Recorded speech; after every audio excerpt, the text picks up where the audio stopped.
I'd like to call this meeting of the Lakewood City Council for Monday, August 20th to order. Madam Clerk, please call the roll. Councilmember Barth. Councilmember Boki. Councilmember Brandstetter. Here. Councilmember Moss. Here. Deputy Mayor Whalen. Present. Mayor Anderson. Here.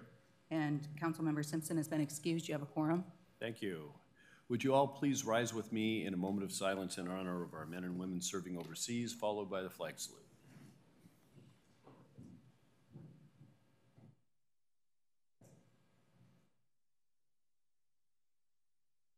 I pledge allegiance to the flag of the United States of America and to the republic for which it stands, one nation, under God, indivisible, with liberty and justice for all.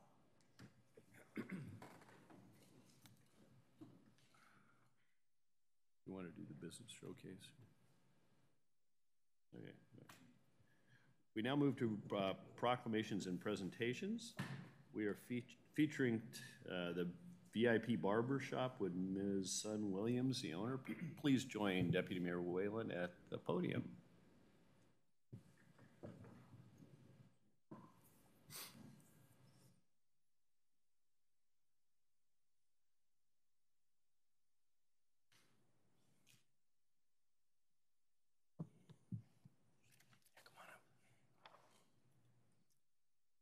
Hi, how are you?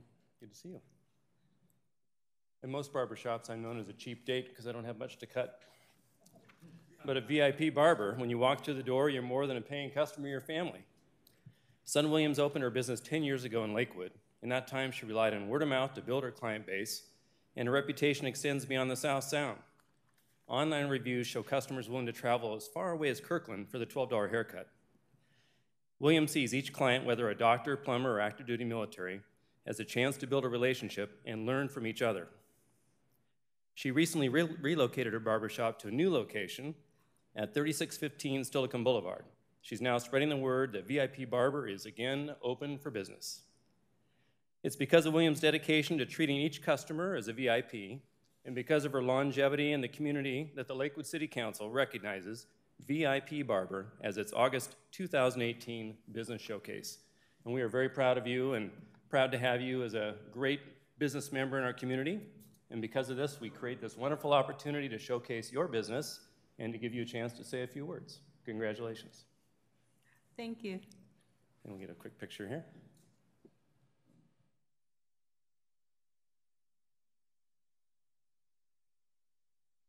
Want to say a little bit of history about your business?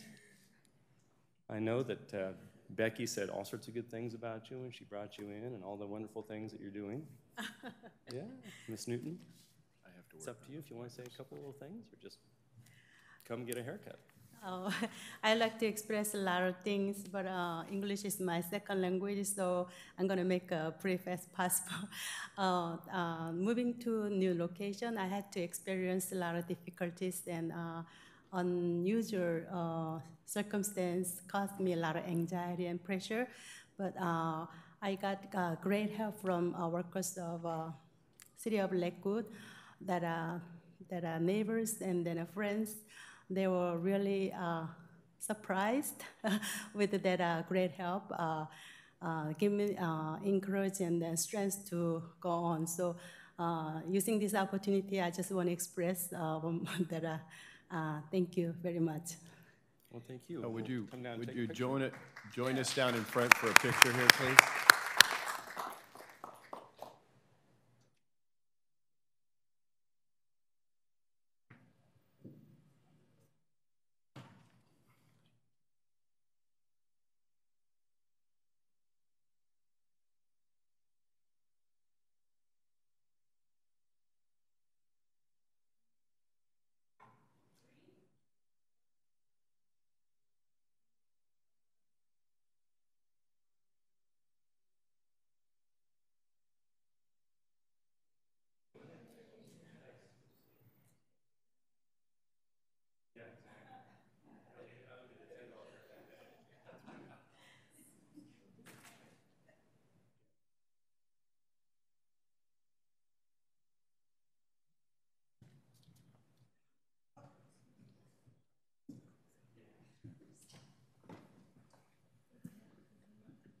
We now move to public comment. This is the section of the agenda when any member of the public may speak to any item of interest to the city, whether or not it is on the agenda. Please limit your comments to 3 minutes. The yellow light comes on at a 30-second warning. The red light comes on when your time is up. Please identify yourself by name and place of residence, such as Paul Bolke, Lakewood, Washington. The first person who's signed up is Mr. Dennis Haugen.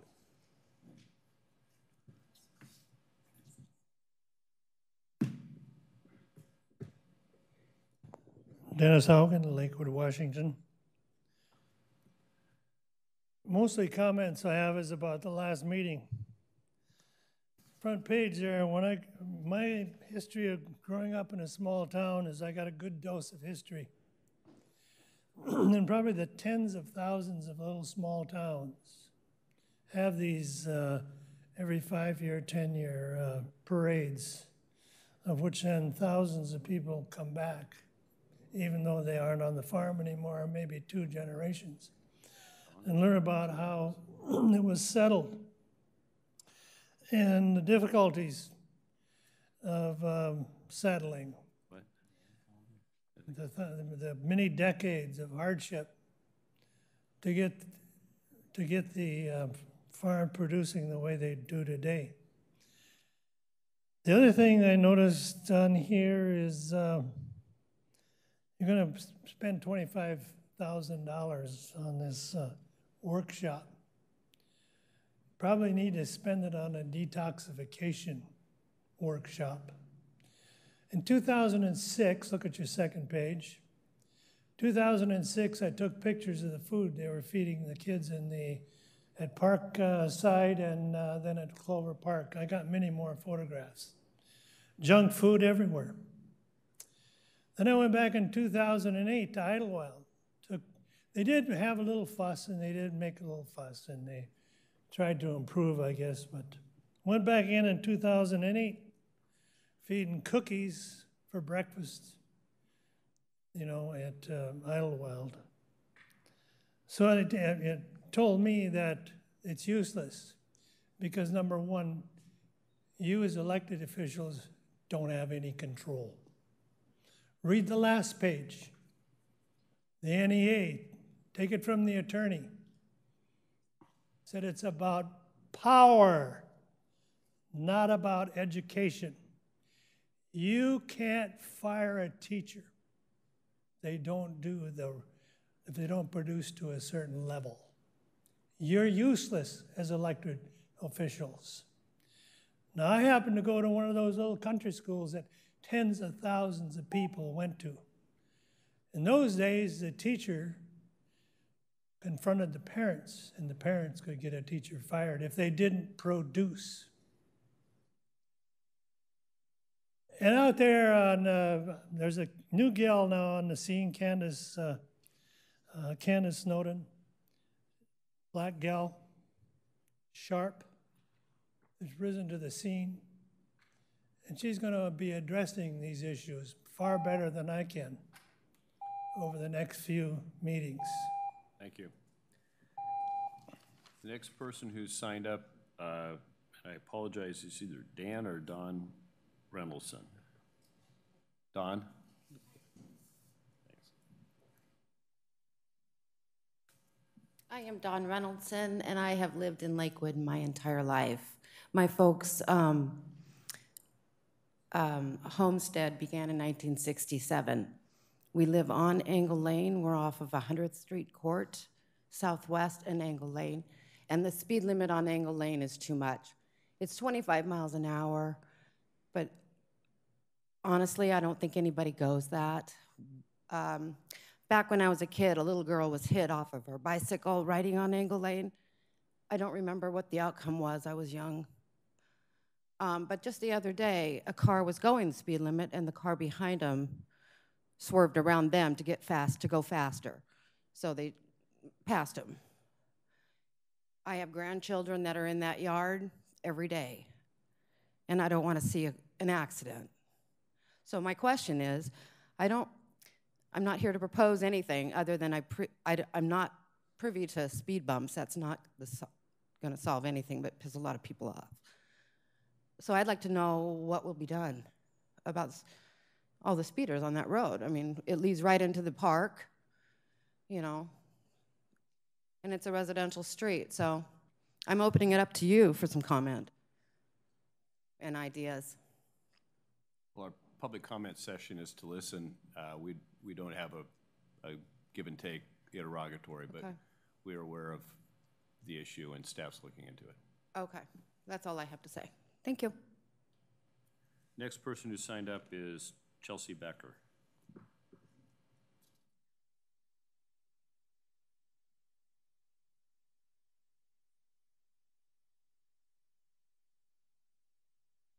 All right, good evening. Thank you for your time. My name is Chelsea Becker. I live in Tacoma, Washington. However, I was the store manager over here at the Target in the Lakewood Town Center. I've provided a letter for your review at a later time. As I understand, I only have 3 minutes. On March 31st, somebody made an attempt on my life as I walked to my vehicle after work. After waiting for over an hour, a man got out of a truck and shot a gun at me. After reviewing Target surveillance and the actions of the shooter, it appears to be a disgruntled employee shooting at me, the store manager at that location. On April 3rd, I met with my detective for the first time. He asked me for a list of any employee that was terminated or had a performance issue that they were counseled on. I provided him the list of which he asked, but highlighted employees that I felt were more likely to target me. I specifically told my detective there was a person on the list that I felt was a primary suspect, and that my district manager and my HR manager felt the same to be true. I also asked on April 3rd if we could get the case to Crime Stoppers, as I wanted this solved as quickly as possible so I could get back to work. My detective shared they could not go to Crime Stoppers until all suspects were interviewed, but they would do it once they were complete on their end. Over the next 2 months after that April 3rd meeting, I had a few discussions over the phone with my detective. Please reference the letter I provided for details around 2 interviews that were completed. I feel there were some red flags raised that were never revisited, one of which the detective shared with me was a red flag. On June 6th, I emailed my detective and asked how interviews were going and the status of going to Crime Stoppers, as I had still not returned to work. He responded and said that because my list seemed to be endless, he wasn't done, but should be done within the week. I felt it was inconsiderate of him to refer to my list in this way, as he had specifically asked me for all the terminations and performance issues. Because of the length of the list, I had shared with him who I felt was more cause for concern than others. It made me feel as though my detective is dealing with time constraints, as he had previously shared with me he is working 130 cases. After that contact on June 6th and him telling me he would be done within the week and I could go to Crime Stoppers, I never heard anything. So on June 27th, I sent an email to the police chief, Sergeant Rich Hall, and my detective outlining my concerns with the urgency, concerns in the interview details, and impact this has had on my life as a victim, given some of the statements that were made to me. Not a single person responded to my email. This made me feel as if I do not matter as a citizen working in Lakewood, and that because I wasn't actually hit by the bullet, my case doesn't matter. This has had a huge impact on my life and my personal safety. This person at large is also a danger to society, and Lakewood PD has not exhausted all avenues to try and get any answers. As I never heard back from LPD, on July 18th, I reached out to Brianna Shoemaker. She followed up with LPD at that time, and on August 2nd, I still had not heard anything. So I contacted Brianna again, and she told me she had reached out to Sergeant Rich Hall, and he would follow up. Fast forward to today, I haven't heard from LPD, and we are approaching 5 months after the crime. And to my knowledge, I'm unsure if all interviews are done. So essentially, I have a call to action. 1, it's to get it to Crime Stoppers to generate tips. 2, more compassion for victims. 3, urgency and follow-up in interviews and the concerns that arise in interviews. I appreciate everybody's time. Thank you. That's all the people who have signed up. If anyone wishes to make public comment, they aren't foreclosed by lack of signing up. Please step up to the podium now. Is there anyone else who wishes to make public comment? Is there anyone else who wishes to make public comment? Hearing none, declare public comment closed. Now move to the consent agenda, Madam Clerk. A, approval of the minutes of the City Council special meeting of July 30th, 2018. B, approval of the minutes of the City Council study session of August 6, 2018. C, motion number 2018-40, appointing 2018 to 2019 youth council members. D, motion number 2018-41, appointing Michael Arnett to serve on the Public Safety Advisory Committee through August 6, 2021. E, motion number 2018-42, authorizing the execution of a contract with Beecher's Foundation in the amount of $25,000 to provide a variety of nutrition workshops for the Lakewood community. F, motion number 2018-43, amending financial policies. G, items filed in the office of the city clerk. 1, Public Safety Advisory Committee meeting minutes of June 6, 2018. 2, Planning Commission meeting minutes of July 18, 2018. And 3, Planning Commission meeting minutes of August 1, 2018. Thank you. Is there any item on the consent agenda which any member wants removed from the consent agenda? Hearing none, I'd entertain a motion. So moved. It's been moved by Mr. Wayland, seconded by Ms. Moss, that we adopt the consent agenda. Is there any further discussion? All in favor, please signify by saying aye. Aye. Opposed, nay. Motion carries. We now move to the regular agenda. The first item is public hearings and appeals. This is the date set for a public hearing on vacating a portion of unopened right-of-way adjacent to 7703 59th Ave West. Do we have a sign-up sheet for testimony? It should be there. Under here? Yep, yellow. Thank you.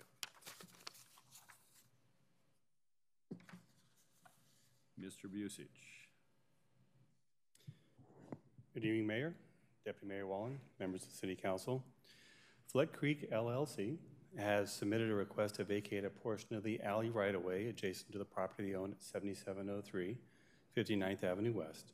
The unopened alleyway, as you can see in the graphic that's presented to the public as well as on your screen, bounded by 77th Street West on one end, 59th Avenue West and Burgess Street. It currently is unopened. As you can see from the graphic, we're looking at approximately a 20-foot by 100-foot dimension for the alleyway requested for the vacation. Flood Creek LLC proposes to incorporate this approximately 2,000 square foot section of right-of-way into their property. They plan to redevelop their property into a 10-unit apartment complex, and the property was previously listed as or used as a hair salon. The applicant, in accordance with our code, has submitted an appraisal that values the proposed land at $18,000, or about $9 a square foot. We've reviewed their methodology and the results of the appraisal, and we concur with it. On July 2nd, the City Council passed resolution number 2018-08, setting tonight for a public hearing regarding the proposed vacation. Notice of the public hearing was published in the Tacoma News Tribune. A placard was posted on the site. Mailers were sent to property owners within 300 feet of the proposed vacation area, along with contact with all the local utility companies. To date, staff have not received any objections to the proposed vacation, and the recommended conditions of the vacation are listed in the staff report, which is in your packet. Staff are recommending that we proceed with the public hearing tonight, take comments from the public, and barring any controversy or any counter proposal to the vacation, that we be directed to prepare ordinance for City Council consideration on the next council meeting, which is September 4th, that actually will proceed with and vacate the property. With that, I'm prepared to help answer any questions you may have. Any questions for Mr. Busich? Mr. Whalen. Mr. Busich, is it unusual where you've got a partial vacation like this that other neighbors don't call up and say, gee, me too, or is it fairly common? This is kind of a funky one. I think it depends on if others have also been using the right-of-way. Mm-hmm. Let me advance to the next picture if I can. This one also, if I look down below, go back just a sec if you would. Yes, sir. It looks like to the south, there are two buildings that seem to be encroaching into the right-of-way significantly. Surprisingly enough, yes, there are. And this is not an uncommon occurrence in an unopened right-of-way where the adjoining neighbors start to take advantage of it and use the public property for their own purposes. Go ahead and go to the next one. If you All right, the next slide is just a very simple, this is a, going back. Was ownership of the shed that's in the right-of-way determined? We have not investigated who owns the shed, but I'm pretty confident it would be in the property immediately as I'm looking at the screen to the left. I believe that's 7711 and 7713. Someone in that vicinity owns it. The question is, on an unimproved right-of-way, do we spend the time and the effort to go in there and require someone to remove a building like this if it's not harming anything, or do we require them to come in for a street vacation? One of the issues that we're undertaking right now is an investigation into unopened right-of-ways, alleyways, and partial streets that are remnants, like Klein Street. That has been a problem for us. We're trying to amass a listing of that to figure out what do we do with this, and then intend on bringing a plan to the city council here in the next few months that may involve leaving it as is, talking to the property owner to see if they want to pursue a vacation, or in some cases, just vacating it through council action and getting it off the books. Do we know when this was platted? It's in the records here. It has been quite some time. Because if I recall from a prior life, there's a magic date, and if it was a plat that occurred before a certain date and the county never improved it, that it doesn't need to be vacated, quieted. Titleist needs to be quieted. I forget what that magic date is, but it's like 100 years ago. It's a certain way for the city to get some resources. Yeah. But I'm sorry, I actually couldn't hear you. There's a magic date in say it's more than 100 years ago, where if something was platted before that date and the county never improved the right of way, that vacation isn't proper. It's because the title has vested in the adjoining property owners by default. I forget what that magic date is. But I'm not familiar with that.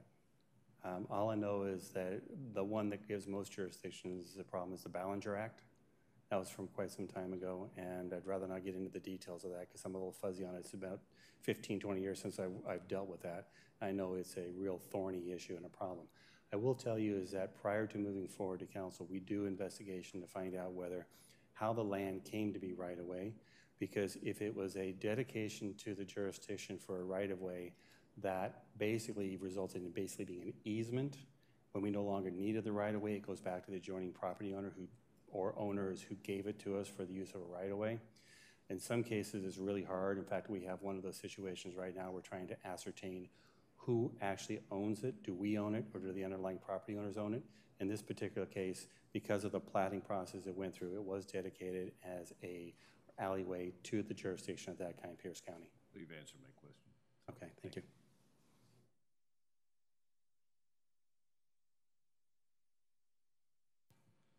Just a quick one. Is it the property 7703 that's the applicant?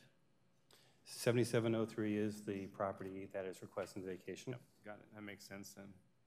I was thinking if it was the property to the right, they might want obviously a little bit more. Okay. Just as a side note, if you look at this, you'll notice on the different ensuing blocks around it that the alleyways in some cases have been totally vacated. There's nothing left if you look to the upper part of the picture. If you look to the right and to the left, the vacations that occurred in the past have left this slim remnant that really has little to no value to us whatsoever. And the problem with those particular tracks like that is people use them for dumping sometimes, and then they call us because it's on public property, so we have to go out there and clean it up. And of late, when requests have been coming in for like a half a street vacation where it dead ends on I-5, the answer has been no, we're not going to give another half a street and deal with the Klein Street. We'll work with all the property owners if we're going to vacate it, and vacate it en masse and just get it off of our records. We don't have to deal with it anymore. That's a little bit of a side note, not pertinent to this particular vacation, but I wanted you to know that.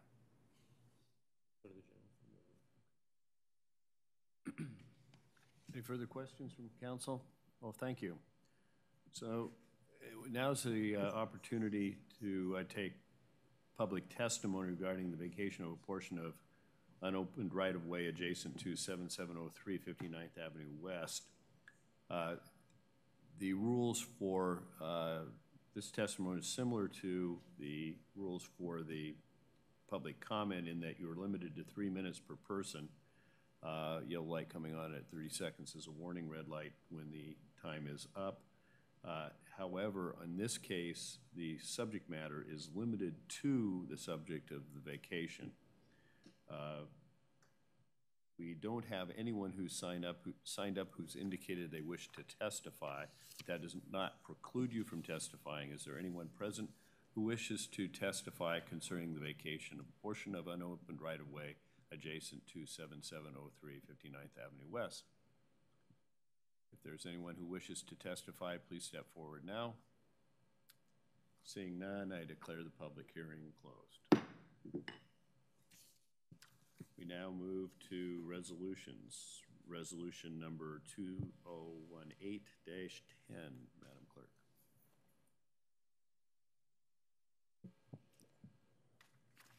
Thank you and good evening, Mr. Mayor, members of the council. What you have in front of you is an item that was discussed at last week's study session, which would be a resolution ratifying several proposed amendments to the countywide planning policies. These have been reviewed previously through the Growth Management Coordinating Committee and the Pierce County Regional Council, and also approved and recommended for ratification by the Pierce County Council to all of the jurisdictions in Pierce County. The resolution deals with two topics, one of which is referred to as dry sewers. And in the past, there has been a policy in place through the countywide planning policies requiring jurisdictions to put in sewers prior to their actual use, so they may run to a project that is handled currently through septic systems. And then the other topic is related to what's been termed UGA banking, or urban growth area banking. And that is an opportunity, if the change in policy goes through ratification, to allow jurisdictions who wish to reduce their urban growth boundary for whatever reason to put that into a, quote, bank for other jurisdictions within Pierce County who are looking to perhaps expand theirs. And that would be something that would be worked through the PCRC negotiation process. So you spoke about this amongst yourselves last week at the study session. If you have any questions, I'm here to answer them for you. Any questions for Ms. Spear? Mr. Brandstetter.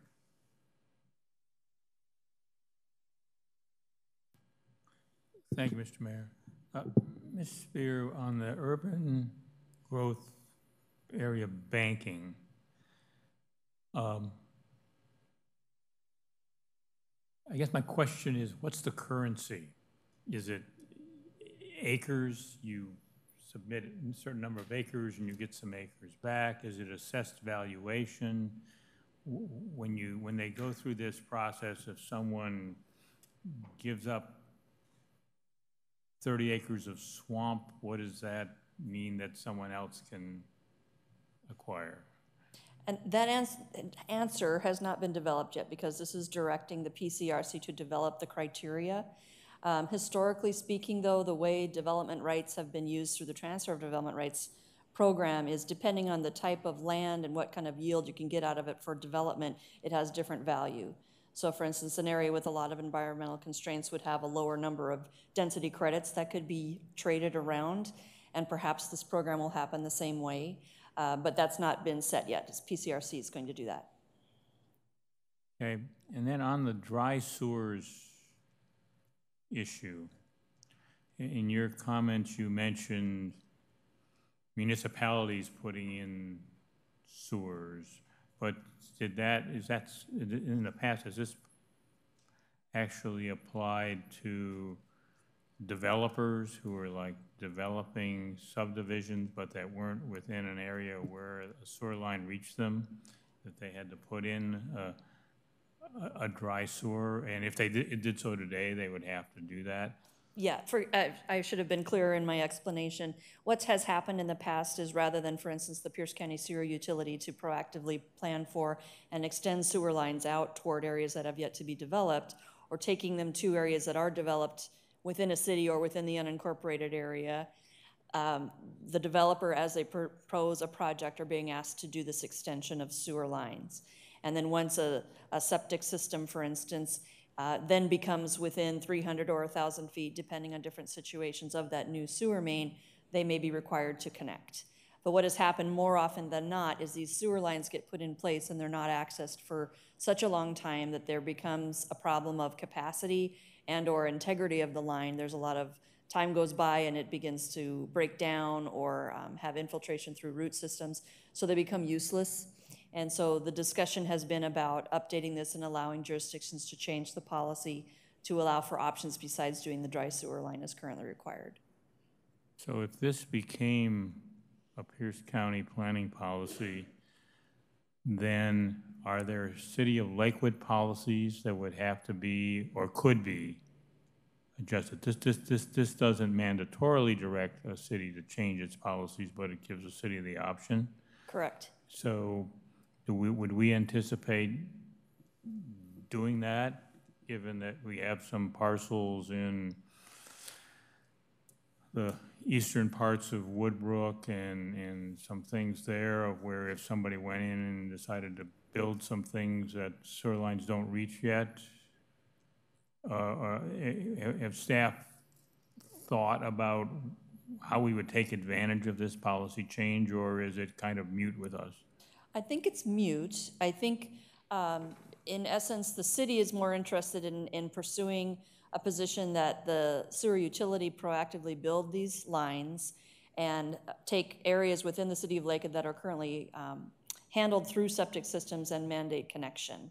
But doing that on the backs of the sewer utility directly rather than having the city having to either take funds and then turn around and build the system.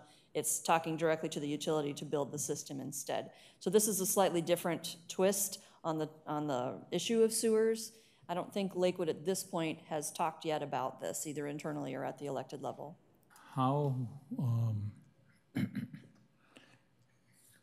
when dry sewer lines were put in, and I'll just say they were put in by, and were turned over to the, were they typically turned over to the sewer utility? Yes. Or, so, for instance, in Partridge Glen, which is an area that might, it's in our UGA, but might or might not ever be annexed to us. But there are a lot of dry sewer lines under those streets when that was developed. Is there anything in this policy that will cause the Pierce County Sewer Utility to inventory its dry sewer lines and develop some sort of a plan to make them functional? This policy, no, but at the moment, they are in the middle of developing an update to their unified sewer plan. And I know Lakewood's going to be engaged as a stakeholder when they get going on that this fall. And that will be the opportunity to provide input and engage and advocate for, if you will, a more active sewer utility, taking some more preemptive strikes, if you will, at this issue, rather than just sitting back and letting private development try to handle it. So if there is a dry sewer line and in front of your property and your septic system fails, you're not under an obligation to actually hook up to a dry sewer line. That gets into Department of Health issues, and I couldn't give you a very clear answer. Very vague answer for you this evening, sir, would be the idea is, yes, if you have a failing septic system, either for an individual property or for a neighborhood or a mobile home park or whatever it is, once there becomes a health safety issue, mandatory hookup is kind of the next step. Whether it's to a dry sewer line or whether you pull a new line to it is another question. The first question to answer is taking a look at the dry sewer, is it even usable, depending on when it was installed? Those sorts of questions would have to be answered first. And those would be primarily answered by the health department and the sewer utility? I believe so, yes. Thank you. So maybe we have a definitional issue here. I thought that the dry sewer lines were things like in Partridge Glen that aren't hooked up to anything. Dry sewer lines are at some point hooked into the main system, but when they are extended out, they may or may not be hooked up to anything right away. They, at some point in theory, could be hooked into the active sewer system. They're there in the ground. The development at the far end may or may not be using them. You may have a long stretch where the main goes to a specific development, it hooks into sewer, but all along here, there may be stubs out that are dry sewers to a presumed future development, and so they may or may not ever have been used. Well, yeah, our current regulations applied to that would mean that people within a certain number of feet would be required to hook up. Yeah, there are rules about that, and then there's this question of the dry sewer. You have to install it regardless of whether there's anybody within a certain distance. So to Mr. Brandstedter's question, if somebody's adjacent to a dry sewer line that's theoretically functional and their septic fails, they'd have to hook up by our regulations, not just by county. Yeah, assuming the dry sewer is working, or something, it would have to get repaired or what have you, yeah. Mr. Bolke. Thank you, Mayor. I do want to address the other issue here, the UGA banking, which I've expressed my trepidation about. But without going into all that, I would note that at the PCRC meeting last Thursday night, the county executive, Mr. Dammeier, mentioned that I think the county is okay with this, but his concern on this was that it would go in the bank but never come out, that as soon as someone shrank the UGA, because Pierce County in general has too large of a UGA, that's the general belief, I guess, at the PSRC level, that if something went into the bank, it would never be allowed out, that as soon as someone said, well, we'd like to expand our UGA, the PSRC will just be like, no way, no how. So he was talking that it would almost have to be a simultaneous transaction, that nothing could go in until we knew it was going to come out. Otherwise, we would just, over time, just be shrinking our UGA. So I want the members to know that, because that isn't addressed in this, right? We're just asking the PCRC to come up with a policy on UGA banking. Yes, and apologies if this gets a little too wonky for the response here, Mr. Bolke, but you have the contiguous urban growth area, which is the big one in the middle of the county. And there are unincorporated areas, and then there's UGAs associated with specific cities within that. So Puyallup, for instance, has an urban growth area, and it's adjacent to, but separate from now, because it's ID'd as a Puyallup urban growth area from the county's urban growth area, right? So you could have Puyallup reducing its UGA without Pierce County's big one getting reduced. Okay.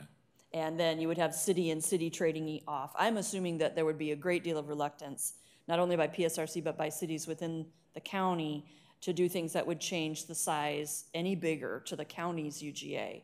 I'm assuming this process is going to move forward to be a city-to-city transaction.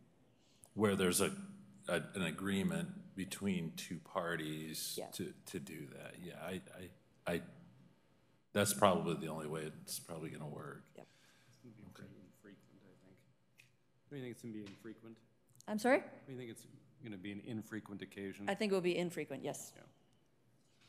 Well, I mean, I don't know that how many cities, having sat at the PCRC, I kind of get the feeling that the whole thing is being done for the benefit of Buckley on one side and 2 or 3 other cities, Gig Harbor, who's fighting growth, really, I mean, to the point they have a moratorium.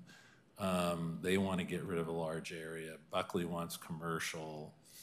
And I think at one meeting I was at, Edgewood and Milton were like, take some of ours too, because we don't want growth either. So, I think it's smaller cities that either don't want growth or want what they perceive as commercial growth. And so I think Buckley may be entering into this with the idea that we can have commercial growth, but nobody's going to ask us to take more people if we take more UGA. And I don't know that that's maybe not a naive assumption, but that Buckley does pretty well in front of the PCRC. So.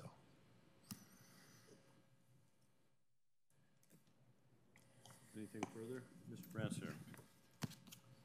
Thank you, Mr. Mayor. I guess I just really wanted to ask Mr. Bolke and the Deputy Mayor their opinions about whether is this policy sufficiently developed to be able to come to any sort of predictable outcome in the PCRC to the point that we should support it, or should we not support it so that some of the, you know, a greater level of detail is clear as to what would happen. Based on Mr. Polkey's comments, I'd be concerned that if some city gave up property that was a part of the population growth equation, and another city acquired property that wasn't going to be a part of the growth equation, but the total amount of growth that the county had to have would other cities not involved, such as Lakewood, then be apportioned a bit more growth.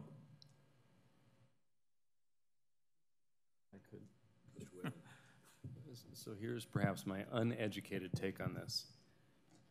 I don't think this does anything one way or the other for Lakewood. That's my humble opinion. These come up, and as a result of the rules of PCRC, they have to go out and either be approved or disapproved by the member jurisdictions. And if it doesn't, you know, if no one acts on it, then I think it dies after a certain number of days following the county's passage, right? Actually, the way the process works now is if a jurisdiction does not take any action, it's deemed to have approved it. That's right, yeah. So if we don't take action, it's deemed to be approved. If we take action and we don't approve it, then that impacts the number of jurisdictions that get a requisite vote. So my thought is, since it doesn't impact us as negatively, and likely wouldn't, and I don't know if it would impact us positively, this is one of those things where I don't see the downside to us supporting it, because there are going to be opportunities where Lakewood wants something. And sometimes it's, you know, go along to get along a bit. And so there will be issues where, for example, we want the military centers push pretty hard for JBLM, that we may need a couple of these little jurisdictions to sign on with us. So it's a little give and take. I don't think it hurts us. I think we should have gotten those things that the deputy mayor is saying in this. I actually think that because of the turnover at the small cities, or in any city, well, first of all, I don't know that Buckley sees this as a quid pro quo at any point in time, and or Gig Harbor for that matter, and we should have probably gotten those things in this rather than, and I think that there are. I guess my concern is the unintended consequences. You know, what happens? What do we not know that can occur in this swap system? So.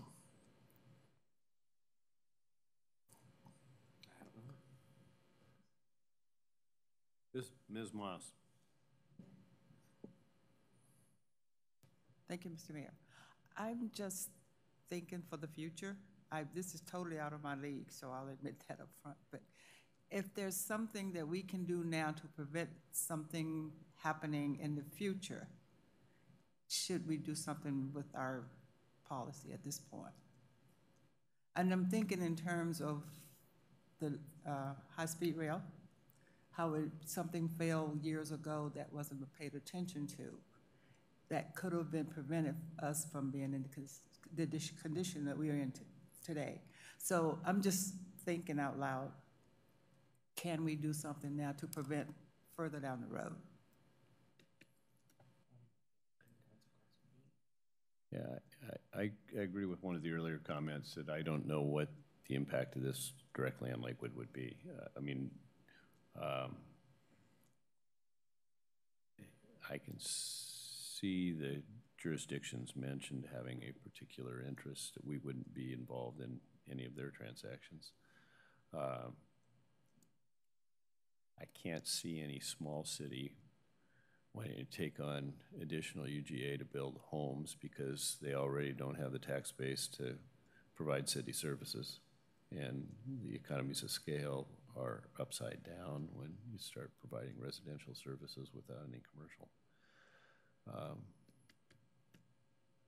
So I think this is kind of, I rarely say this is a go along to get along.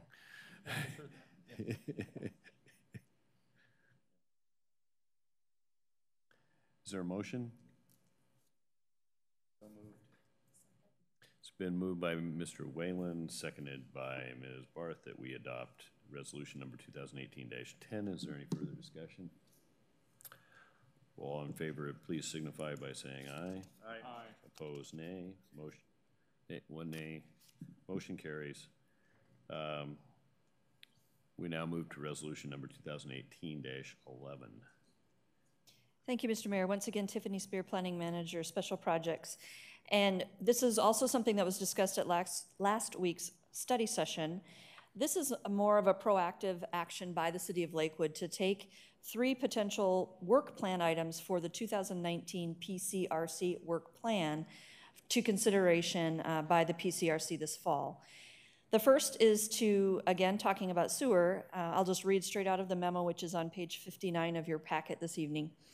Developing policy direction for consideration and action to update the Pierce County Sewer Utilities capital facility practices to construct sewer lines into existing incorporated areas currently served by septic systems. So this is an attempt to poke the sewer utility into operating more like a business. I believe this is something the council has had conversations about over time with the city manager. And so this was an opportunity to bring it forward now. So when the General Assembly for PCRC occurs next February, hopefully it would be included in the work plan for next year. The second policy on the following page, develop policy direction for Pierce County and its cities and towns for inclusion in the countywide planning policies, comprehensive plans, and other appropriate documents that provides individual jurisdictions the ability to adjust population and employment targets based on situations or issues outside of their ability to govern. So this is simply trying to put a little bit of reality on that whole process of population and employment allocation, which occurs periodically. Office of Financial Management comes up with a county-wide number. It goes to the Pierce County Council and all of the cities. Staff and elected level conversations occur. Ultimately, there is an allocation of both housing units and jobs to the various cities within Pierce County as well as the county itself, and then it's approved by Pierce County. What that doesn't do at this point is do things like recognize for the city of Lakewood, population goes up and down regardless, just due to what happens on the base, for instance. There's some environmental constraints in certain areas of the city of Lakewood where there's just never going to be the densification that would be needed in order to reach some of these population projections. So Lakewood isn't unique in having these unique situations. And so the idea is that have PCRC take this up and come up with some new policies that provide for a way for a city to explain why whatever number is assigned to them may or may not make sense over time. The third policy on page 60, consider the formation of a new metropolitan planning organization and regional transportation planning organization for Pierce County and its cities and towns. This is a follow-up to what City of Lakewood commissioned last year. I believe it was Burke and Associates provided the Regional Planning Organization Options Report that was published last May. And this is just simply, again, an opportunity to take it back to the PCRC for further consideration and potential action. There were quite a few turnovers, politically speaking, in last fall's election. So a number of the members of PCRC have probably never seen the report that Lakewood commissioned or had part in any of the conversations last year about it when it went to them. So the idea is to reintroduce this idea, talk about it as a group next year, and see if there's any impetus or a willingness to consider moving that idea forward. So the resolution would take all 3 of these things forward as something to request the PCRC to take up next year. Questions for Ms. Spear? Mr. Whalen.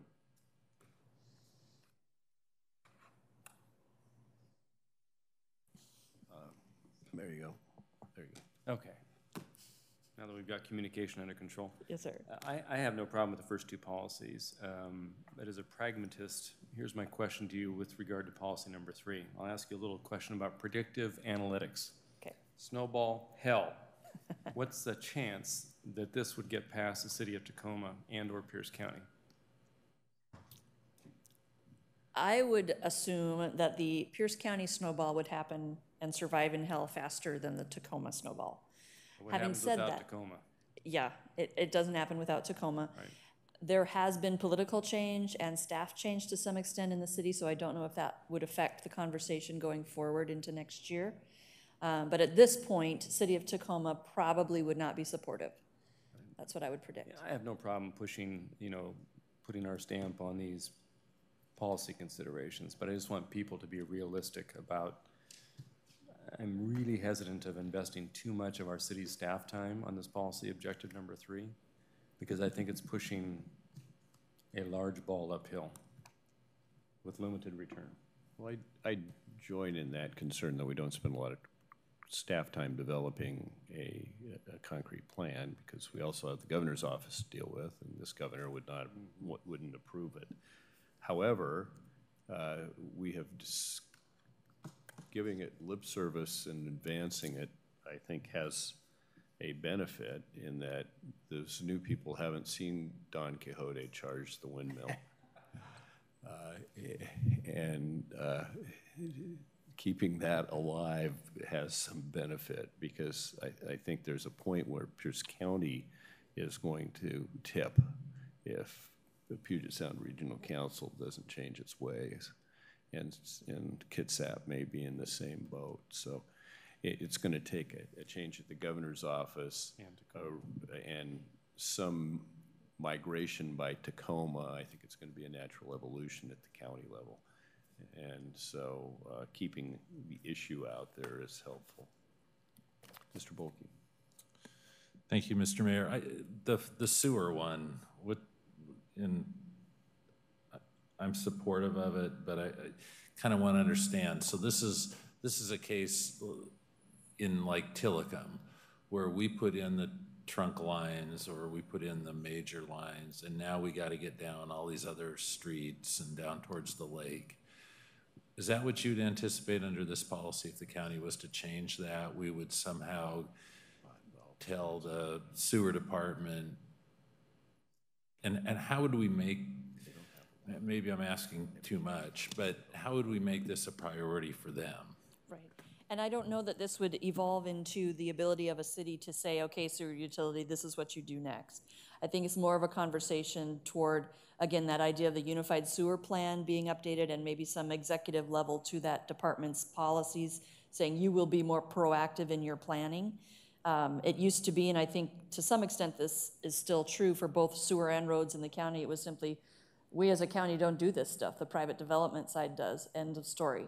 And so this is requesting that, and in particular, cities like University Place as well as Lakewood, where there are areas that were formerly an unincorporated county, still operate on septic, and now sewer lines have gone beyond those areas, but the county utility never came through and filled in the gap. So trying to encourage, require, whatever it turns into, the sewer utility to come back and fill in those areas would be the first priority, I think. So Ms. Spear, in your, I think you've looked at this issue in past lives too. In your experience in urban counties, or let's just say Western Washington, what do these sewer utilities usually do? Well, is it the pay-as-you-go system that Pierce County has, or do most of them use we'll try to keep up with growth?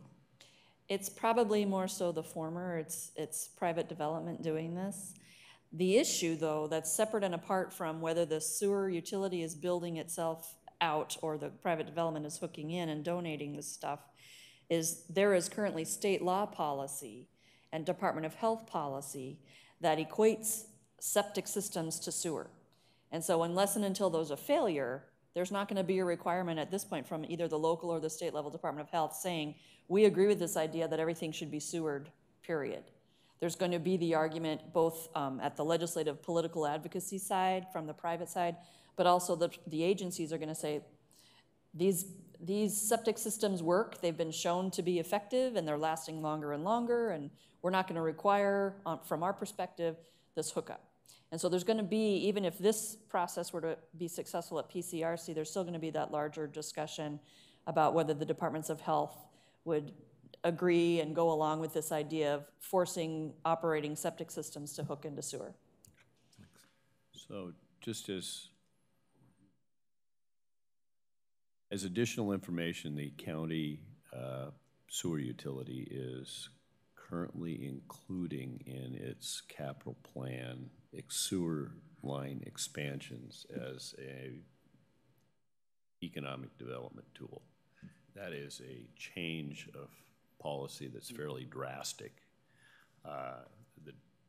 The prioritization of what and where would those sewer extensions would entail is still undeveloped.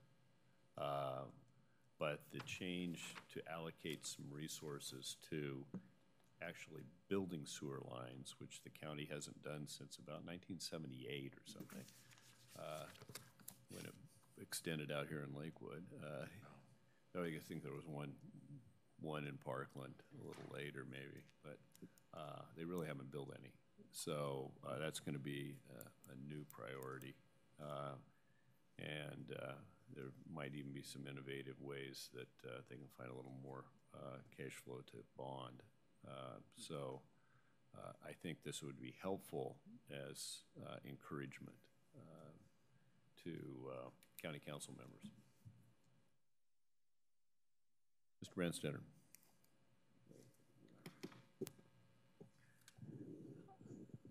Well, as I look at it and at the three policies,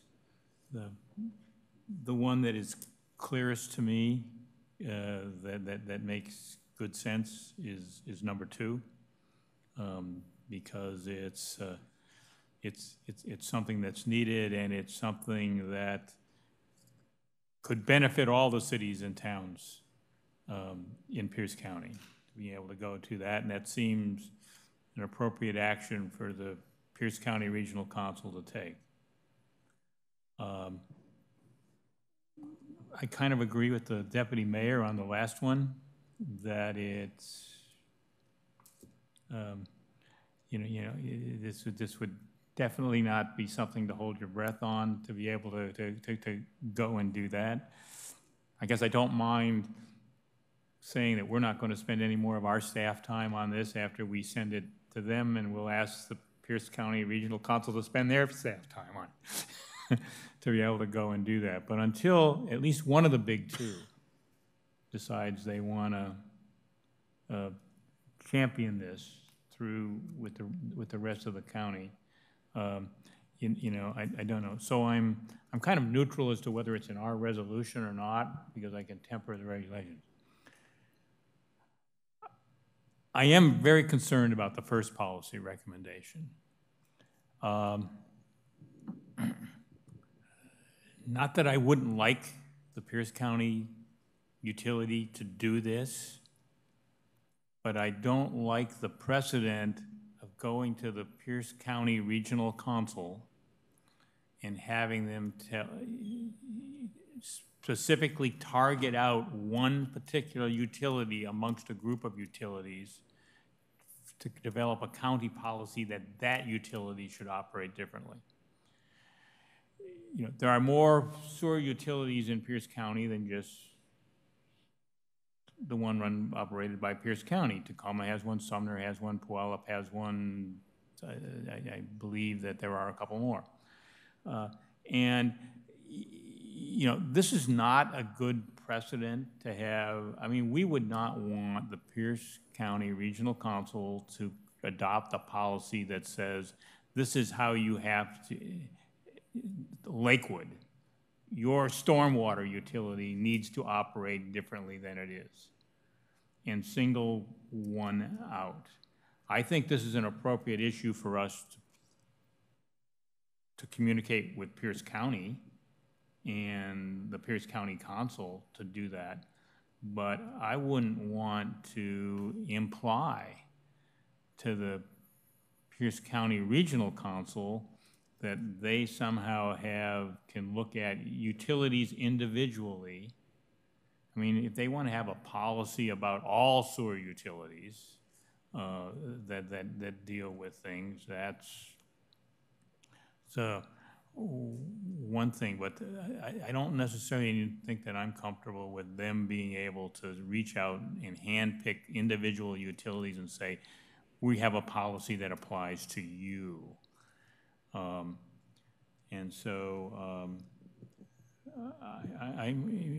be honest, after we get a motion on this, I'm going to move to delete policy 1 from the resolution.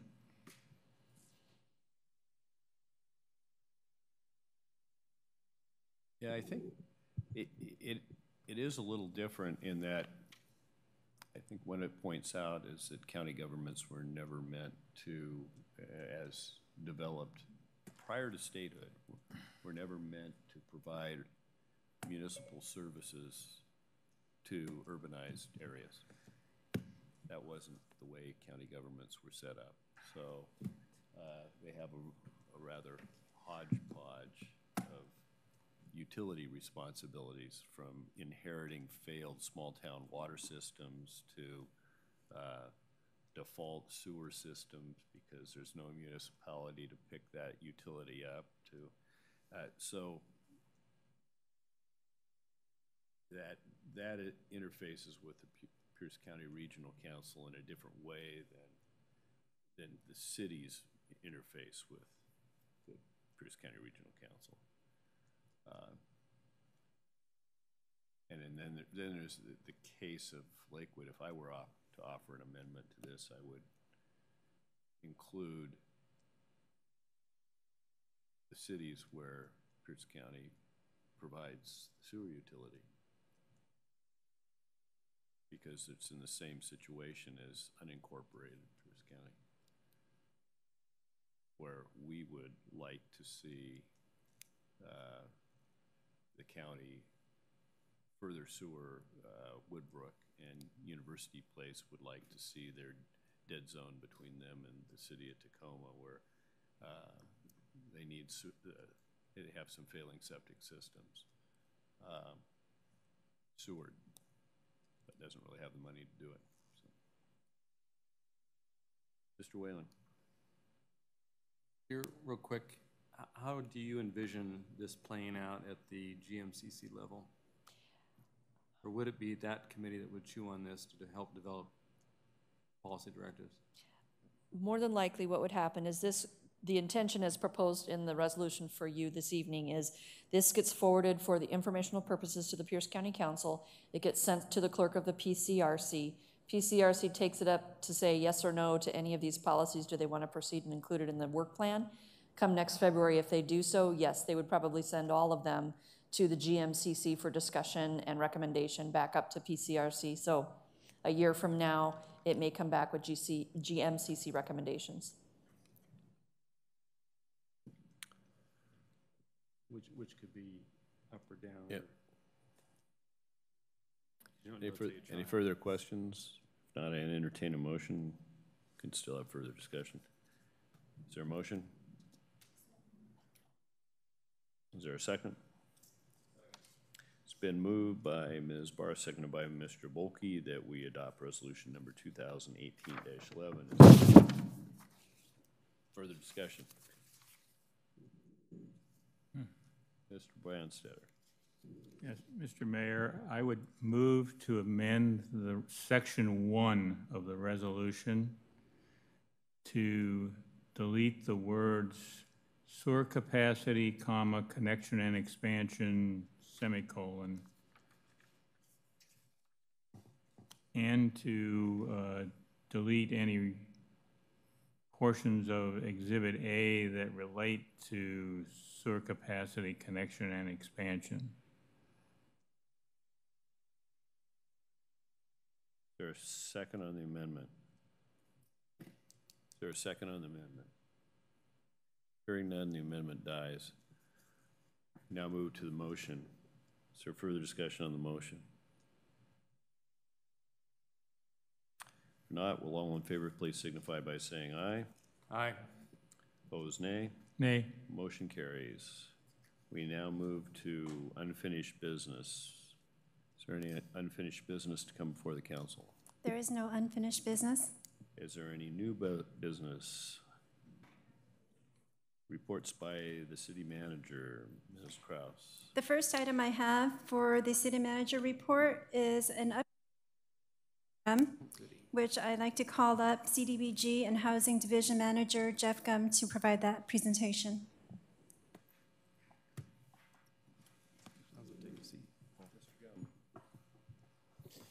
Thank you, Mr. Mayor, Deputy Mayor, members of the council. It's my pleasure to be before you again to present you another update.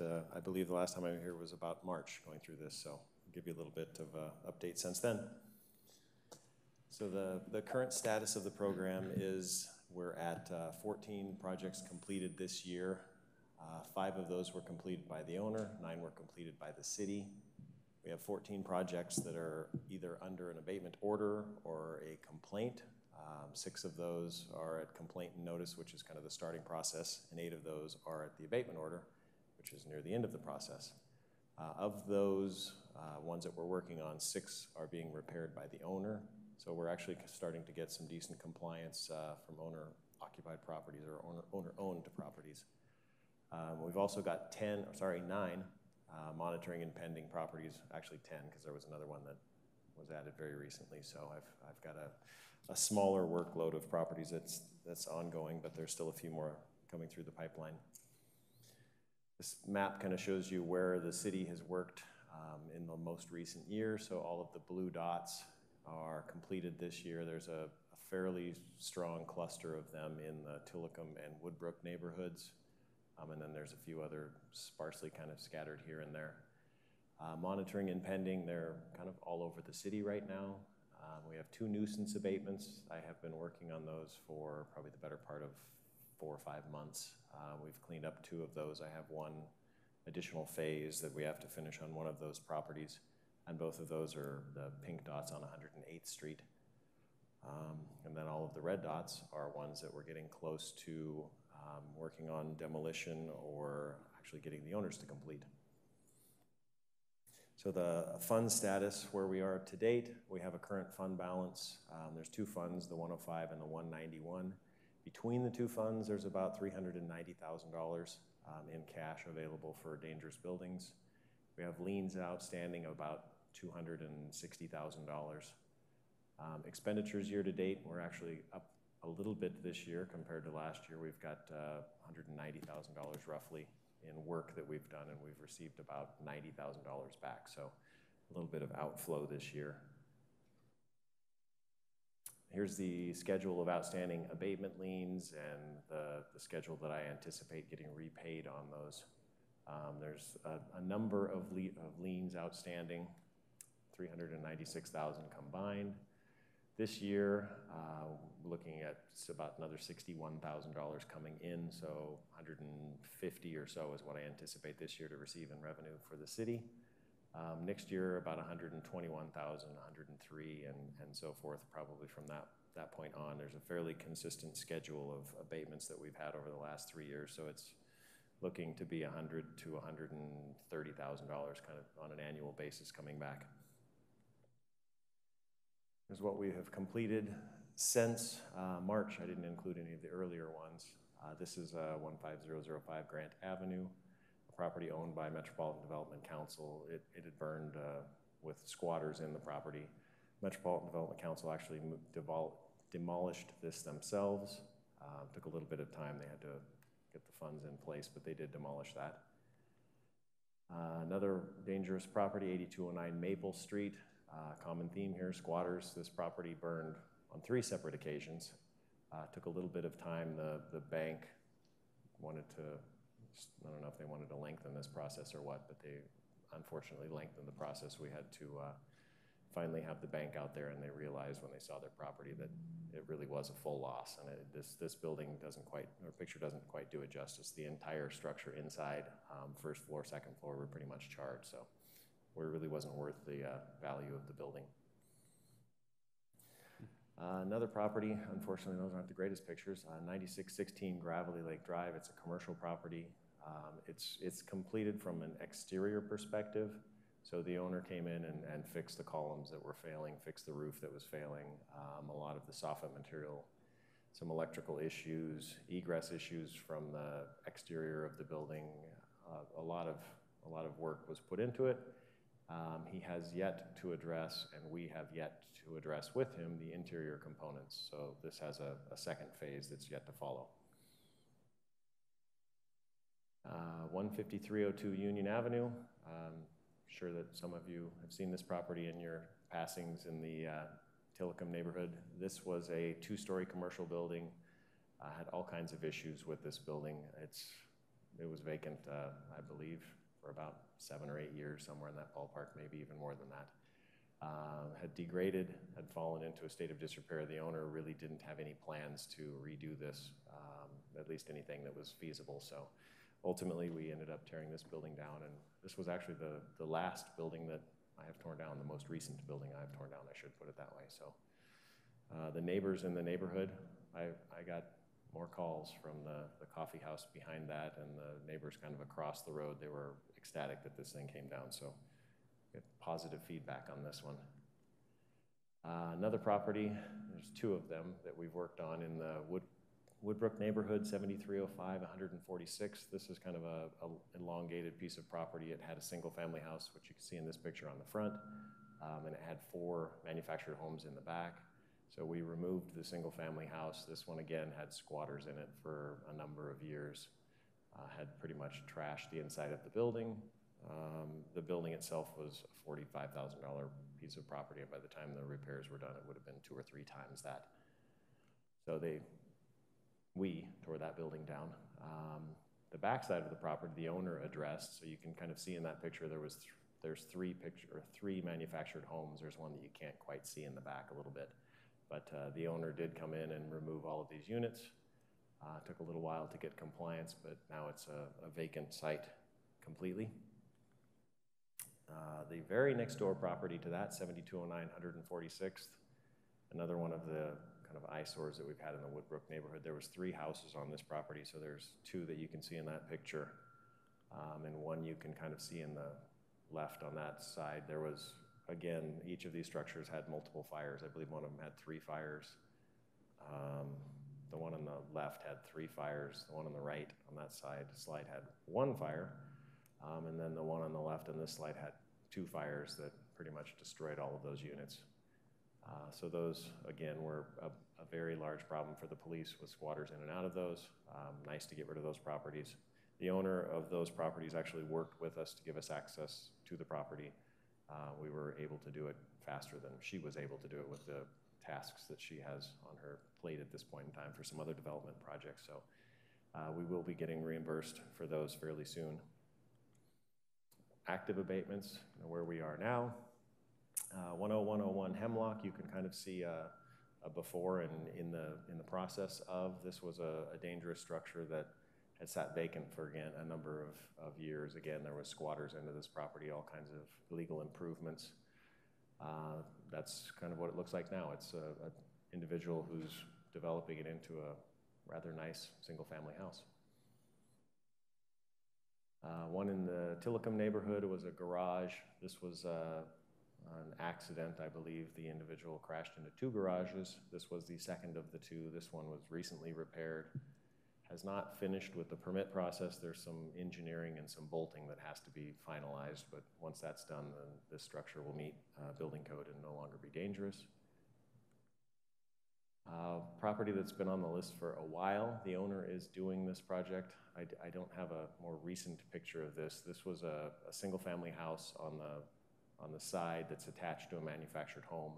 He did detach these structures. The single-family house, he pretty much tore all of the issues off of that, reframed it, put new trusses on it.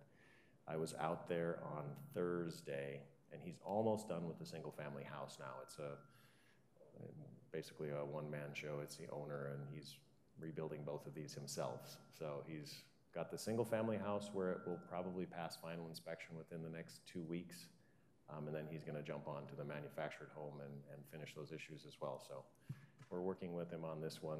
He's eliminated the dangerous conditions on it. He just hasn't finished the project. So we're still watching to make sure he finishes his project. 3411 90th Street. This was a single-family house that was converted into multiple units. I believe there was 5 families living in there at one point in time. This has since had permits issued for it. It's being converted back to a single-family house. Another issue with this property is the lot next door, or at least the large lot, was converted or is being converted into a commercial use. So he's applying for a boundary line adjustment. He's going to have 2 different parcels. One of them will actually be a commercial yard rather than a single-family use, and then this will be a single-family use. What you can't see in the picture are all of his construction supplies and storage of bricks and materials and lumber and garbage and debris. I mean, it's a contractor yard for all intents and purposes that was illegally converted. So he's in the process of correcting those issues. 911 New Grove, another house. This was actually owner occupied before we got to this point.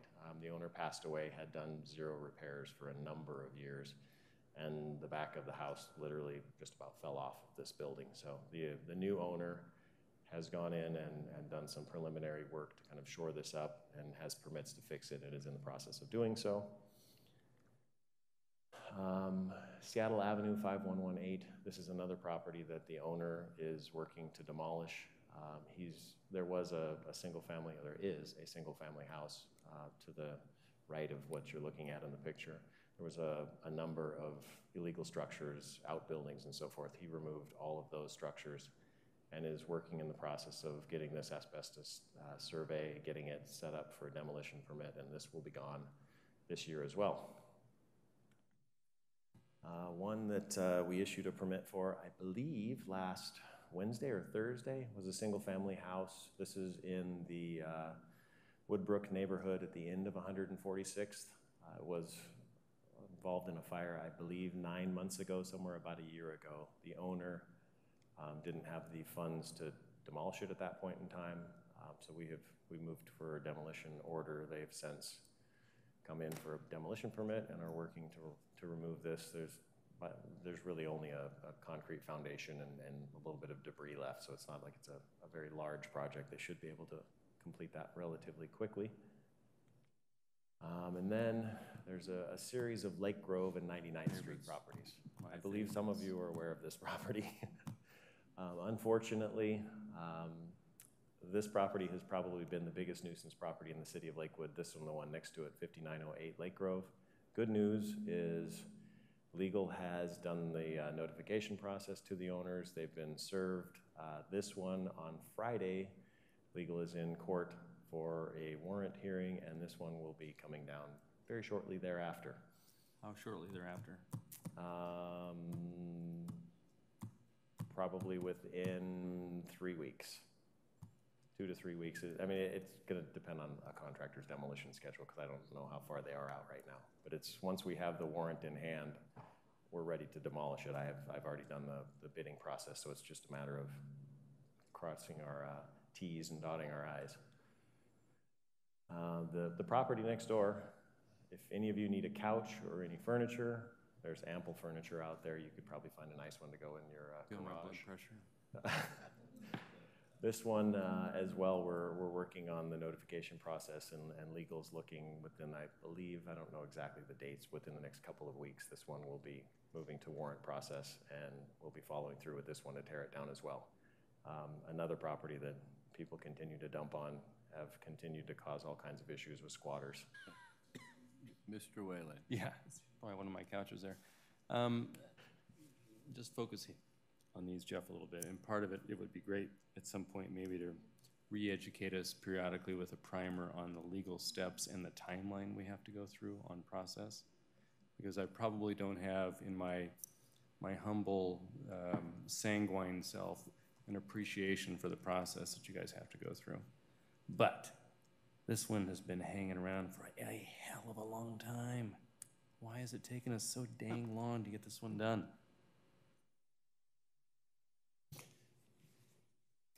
I mean, I can remember a year ago, it was almost, didn't have the same couches, Ms. Wachter. Deputy Perhaps Mayor. these go to the legal lounge up on the second floor. Right.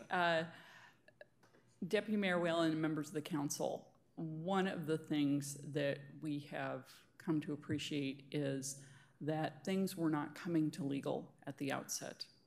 We would attend the CSRT meeting and everyone would sit around the table, and in your worst bureaucratic nightmare, we would talk about any number of things and not necessarily move forward at the very beginning and say this is the one. Or if this week this was the one, 2 weeks later a different one was the one. And so when you see in your paragraph in your packet about how legal and community development have come together to coordinate on this, it's never been as streamlined as it is now, and I think there's a new appreciation for why you don't wait until it's broken to come to legal. I understand the resistance of wanting to deal with the lawyers. The lawyers always make everything take longer. But when you wait to go to legal until it's truly, truly broken and people are really upset, then you start the legal process at that point instead of starting it at the very beginning when you first realize that you might need to go there. We've decided instead of doing it that way from this day forward, what we're doing is we're letting legal know at the outset, and if we have a bunch of paperwork ready to go that we don't need, nobody complains about that. Right. People complain when we have to get all that ready to go. And in some cases, the notification, we can't get people served, because the kind of people that let properties get to this point are the kind of people that are hard to serve. That shouldn't come as a surprise. Well, we serve by publication if needed, right? Exactly, and that's what we had to do with this one. And at the point when we were starting publication, as I said, it was already well broken. And so that will not be happening going forward. On this one, yes, because we had a relationship with the lender who we were told is foreclosing, who likely had to have notices for the owner to send the foreclosure notices, which we would follow up for possible service. What was the communication link with the foreclosing lender? I think both Jeff and I can. I know that there were a lot of conversations. I had a call with Dimitri Visi. Me too. Yeah. And, you know, he wants these down as much as anyone, even though he is a foreclosing lender, still doesn't have title. So, you know, one wonders if you got consent and waiver from the foreclosing lender, how much risk do you have with the owner? We would need all property owners in interest, so. But how much risk is there, really? If you went down and mowed it down, I mean, we have more risk being on Metro SWAT than we would tearing down a piece of crap that's worth $10. I hear you. And at the same time, that owner, that lender, Dimitri, and I can't remember the last name. Visi. His father used to own the town center. Yeah, he does. He does have a certain amount of authority now since Nation Star has been legislatively corrected. So if you want to get into the details here, Nation Star case said that lenders foreclosing couldn't enter the property until the property was fully foreclosed. So that had unintended consequences of a lot of zombie properties. So they fixed that, and now these property owners with partial ownership of the property can now go on to the property, secure it, otherwise maintain or preserve it. And I think he understands what he has to do. Unfortunately, it's a little like whack-a-mole for him as well. The minute he comes in and spends a lot of time securing or otherwise preserving the property, transients, squatters come in. How many calls for service have we had there? It's ridiculous. 130. Yeah. I mean, and you can't always be there 24/7 acting as security agents for one property owner. And that's the reality. So, I think, let me ask I'm you sorry. this, though. Okay. Eileen, do we not have some right, duty / obligation, if we can't get anyone to respond, to go in and clean up the trash at least? I mean, yes, we're entering quote unquote the property, but we're not impacting the structure.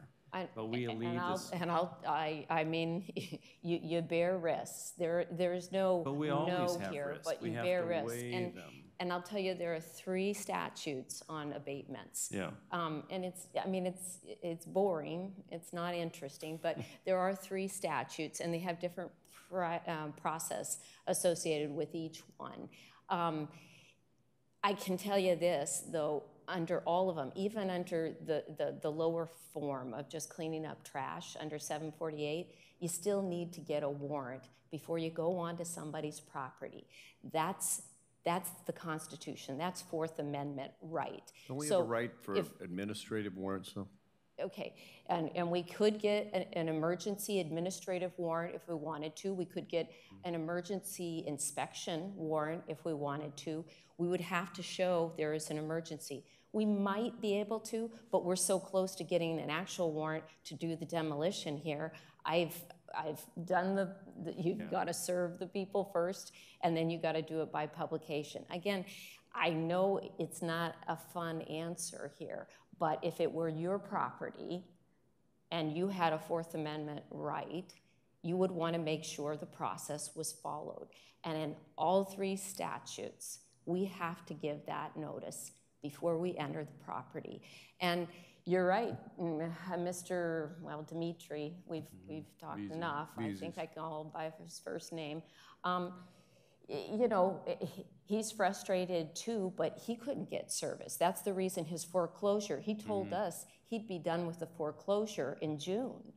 That's why we waited also to file on this, because he kept saying, I'm gonna foreclose, my contractor can do it cheaper than you guys. Right. So to some degree, I mean, the department gives people a little bit of wiggle room, but this has been a problem for years. When it got to legal, it's been a problem for a couple of weeks. Well, again, going back to the education piece, and I appreciate where you're coming from. I do, and we're not. No, you do. I'm not griping so much at you. I'm griping with you. Okay. Because this has been a source of huge frustration for me. I got it. Because of my wife working next door, my friends own the business next door. You know, it's a mess. It is a mess. It attracts a bunch of idiots who go and take dumps on their front door and then wipe it on the door jamb and the window frames. It's just unacceptable. So, but a primer on the education as to process, as you know it now, would be helpful, so we understand. So, okay, and really briefly, because I can tell you, we spend a lot of time issuing infractions. Right. Saying, clean up your property, clean up your property, clean up your property. Take an average kindergartner, they know to pick up after themselves. Why do we spend that much time issuing infractions to adults who ought to know? Clean up your property. So, you know, you can give people a little bit of room, but years, thinking not. The second step in the process is an administrative complaint and order. That's the second major step. That's where Jeff, the building official, usually come in. We post it, we give notice, we say, we're fed up, man. This is happening now. Come to a hearing, we'll discuss it. I don't know, how many times do they come? So one time, going, okay. Yeah, one last time, then we get to court, that's the third part. We can't go back, we can't go forward. So when this happens again, is there some change we can make to, or modification of the municipal code that under whatever jurisdiction, police powers we can think of to expedite an emergency administrative process on health and safety to clean up things like this, which are a very obvious health and safety issue, so that we can say, this is terrible, we need an emergency order, we have a process, Public Works or contract or whatever, and go in and haul the crap off. Yeah, Mr. Mayor, there's no need for a code change. Our record to date on getting such an emergency order is 1 day, if it comes to legal, and we've got the facts.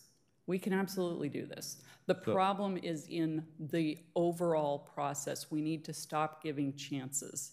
Well, the other thing is resources, and one of the things that some of us have talked about is we have a budget coming up. Yep.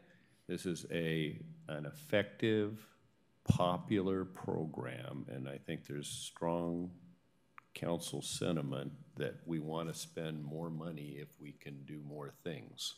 And Mr. Beecher and I have discussed that exact issue. And one of the discussions we had, and again, going back to general bureaucracy, is all ships rise with the tide, so everybody gets bodies. Legal does not need bodies for this. It is distinctly possible that community development or code enforcement needs bodies. We can keep up with it. It is not a matter of being overwhelmed by these or anything else. It is a matter of getting in sync with each other and not giving the opportunities. And I'll tell you what I think has happened. In the beginning, we caught low-hanging fruit. And we were able to persuade people to get properties cleaned up. And these guys really got a lot done on limited resources that didn't take us to that place. We're now at a different level because the low-hanging fruit is gone, and we're actually running into, I'm sorry, but occasionally competent counsel on the other side. And that makes a big difference. And it is more important now than it has been in the past that we get it all right. Legal does not need the resources. I do think code enforcement, building inspection, those sorts of things that Mr. Beecher will get into would benefit the program. And we would appreciate a plan, options, I would say, you know, like option A and option B for budget consideration, so that we can when I was nodding yes, I think Jeff and I have particularly talked about getting more into a groove of how many times do you give somebody a chance, and making it more uniform and predictable in that regard as well. And like Heidi was saying here, Planet Lending, home lending, that was, I don't know, the fire happened within 24 hours. Judge Johnson gave us an emergency warrant of abatement, and that was with a representative attorney who really didn't want that property demolished. But the reason he didn't, he said it was for insurance purposes. When that happens, it knocks Jeff off his horse on what he's doing otherwise, and we're so minimally manned. This is true. This is true. I think then the fire goes over that way. That's right. And so we need, for example, one thing I haven't seen here, maybe it's the next slide, is but wait, there's more. 47th Avenue Southwest, right next to the park. Now, we're going to buy it, and we'd rather have them fix it up, but it's a lot easier to buy it if you're cleaning it up and leaning on them. Well, I don't know if I want to get into all of that. I want to process. I want to do the process. I don't want to lean on anybody. I'd like to go back to the kindergarten example. They have a greater density of junk there, and who knows how many people are living there at the same time. It's just piling up. Every time you go by, it's higher. Now there's no free space on the ground. And it's right next to a park we've tried to develop that is, and it's gonna start spilling over the fence any moment. So. Yeah, that one, it's not necessarily like on my list. That was one that I think Parks was working to acquire, so it wasn't ever, code enforcement didn't really follow up with that property, and I don't believe because Parks was trying to acquire that, so it's not on my list. It could be on my list, but it's not.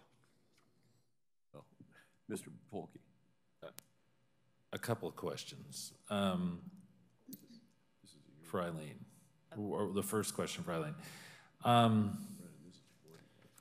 You mentioned it, the legal terminology, but we were told the legislature had made this change so that when something was in the process of foreclosure, we would be able to do what we needed to do, or the lender would be able to do what, and so we cheered that some few months ago.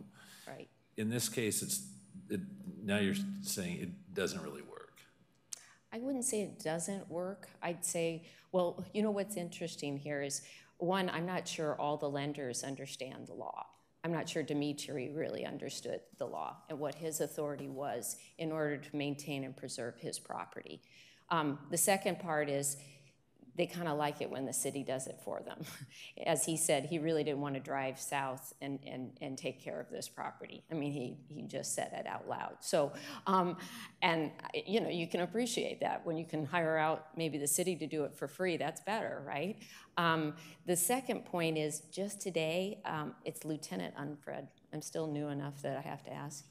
Yeah, he contacted me because a lender had contacted him about a particular property.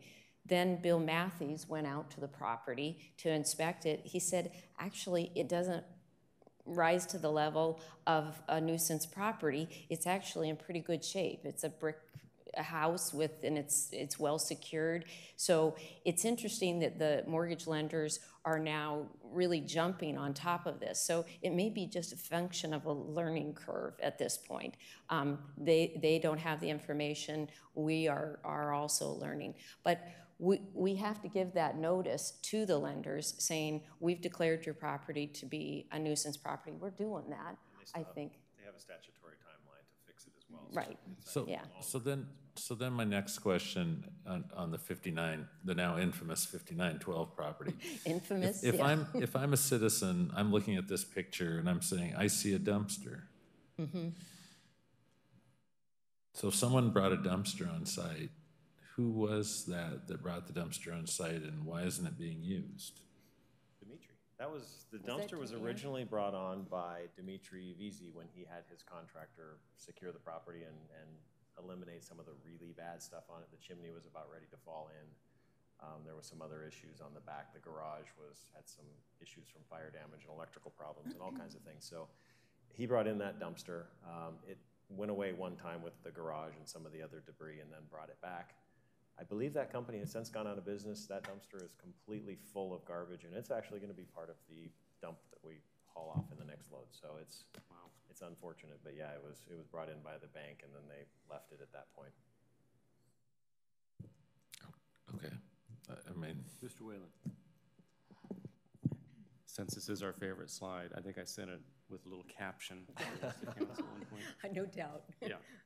So someone had mentioned to me, Jeff, I don't know if it was you or someone else, that we do levy fines administratively on the owner/lender, or is it on the owner until it's cleaned up? Well, you know, because the lender has an ownership interest, Right. we can levy those fines against them as well to encourage that person, especially if they have the ability like they do at this time. So I'd like to know how and how much we're finding these people. And this goes to the no good deed goes unpunished bucket, which means no latitude. If we are properly following the process to find these idiots, I'd say find the hell out of them. And if it's a super priority lien on this property, like it would be our expenses to tear it down, had we gone through and when we go through the process to do that, we stick to our guns, because that's the only way these people are going to learn. So I want to know where we are on the fining process with regard to these Lake Grove properties. And just remind me of what priority the fine gets vis-a-vis the cleanup costs when Jeff goes through the process finally to remove, scrape, and abate a house. I don't know the number of fines that were issued for this property. I know there was multiple fines issued, but they were issued when the previous owner owned the property. So don't we have a daily fine that we do if they don't clean up? We give them a citation, they don't do it? Yes. I hope it comes to $1 million soon. You know, obviously that's facetious, but I mean, I want it to be painful enough on this lender. Yeah, and I mean, the citations is different than an abatement. I mean, I get that. That's why I want to know about how the citation fines are treated in terms of the collectability, whether they get that super priority process or not, and how do we? Those are handled, those are handled differently, because Okay. that's done under municipal court. Those are municipal courts, and they chase down those funds. If they can't collect them, then they send them to a collection agency. So that's separate and apart from the abatement process. And the way we handle that in municipal court is when we get into court, and I think those are one time a month, the first Wednesday of every month. That's when we assess, all right, how much have you done to actually improve the conditions on the property? If they've made some improvement, we can recommend to the judge, you know, you can reduce the fine, or if they've done nothing, then not only don't reduce it, increase the fine. It is our only stick. I mean, and that's what we're trying to strike the right balance between carrot and stick here. So the fine against the owner, in most cases, will be ineffective because it could be a lien behind the lender who isn't going to get their money back. Well, now, a fine against the lender, I'm a little more concerned about. You're concerned about walking onto somebody's Fourth Amendment rights, walking onto the property and taking garbage away. But the Fourth Amendment, taking a property from a lender or attempting to fine them by telling them to do something on property where they haven't gained control. Well, and that's where this legislative fix changes everything, because as of June, whatever it was, 8th or something, anyway, of this year, the lender now has an opportunity, which, by the way, when you have rights, you have responsibilities, right? So they have the right to go onto the property to secure and preserve the property. Because you have that right now, you also have that responsibility. That's my argument. Provided it's in their lending documents. I'm sorry? Wouldn't that be provided it's in their lending documents? I don't know about the lending documents, but I'm saying, yeah, it creates a duty. There's a statute that creates a right that. There's a right of entry in those deeds of trust. But most of the, usually the deed of trust would have. If it's some kind of right of entry, you're right, yeah. They say you can do X, Y, and Z. The court case screwed that up and said, even though you contractually have that right, Nation Star kind of turned that on its head. You don't have that right. So, I'd be concerned that we have some sort of process that with a bright line for the lenders that, you know, with. And we do. I You mean, have- we're giving them notice and an opportunity to do the right thing. We're asking them to do the right thing. If they don't, then we issue fines and give them an incentive to do the right thing. How do we determine that they can? I'm sorry? How do we determine that they have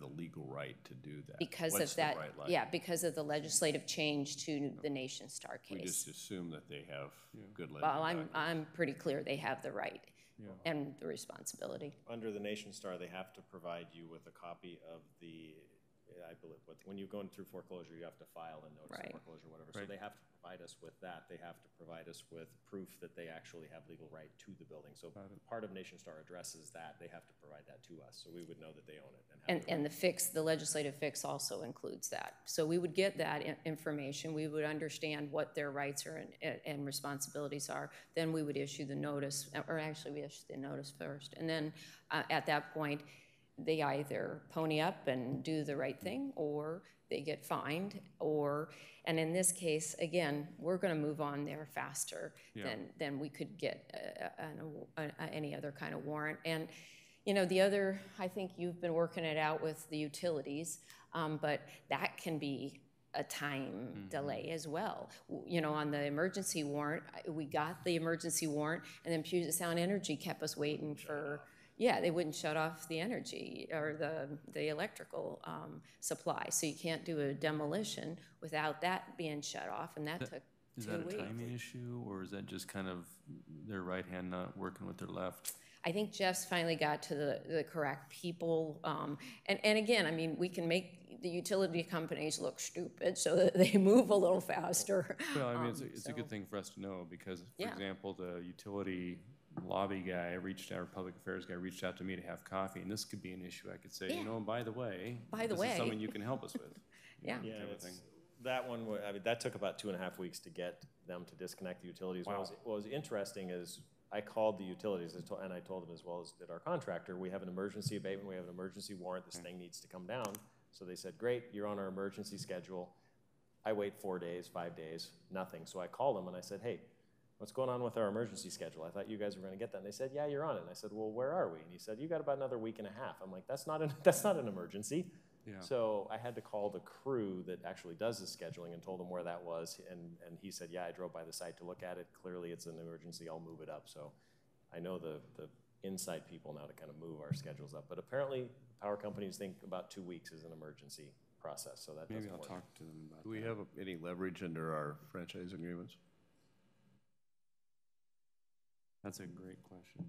We can certainly look at those and not only look at the current language, but we can look at when they're coming up if there's a need for different language. So again, I appreciate this, and if you could, I don't want to add to your workflow, but I think it would be helpful for me, maybe the others, if we can just have a little pictogram about the process and then maybe a cite to the code or whatever, and just something, because that way we're not yammering all the time. We can say, oh yeah, I understand, we recall. Here we are in this stage. Right. Okay. That would be helpful to me. You bet. Yeah, just to follow up a little bit on the deputy mayor's inquiries. Over the past several years, and we have gotten a variety of briefings on the processes and the things that go on. And it seemed that although in the code, the municipal code, we have the provisions of how the abatement, we have nuisances and things can be abated. And we have a process that moves through to, it involves legal things, and where if the city incurs expenses in abating a property, we can go through a lien process to get that back. And then we have the other thing that says that if you are the perpetrator of a continuing nuisance, that there is a citation fine structure that is X amount of dollars a day to be able to do that. And that's what the code doesn't say either or. the code says you can do both. But my understanding in most of the time of the briefings that we've gotten from staff is, as a matter of procedure, we usually make an either-or type decision, that, you know, we don't proceed with both concurrently. If a person gives us some lip service that they're going to be cooperative with us, we stop issuing the citations because it requires someone to physically go there every day and be able to go and do that.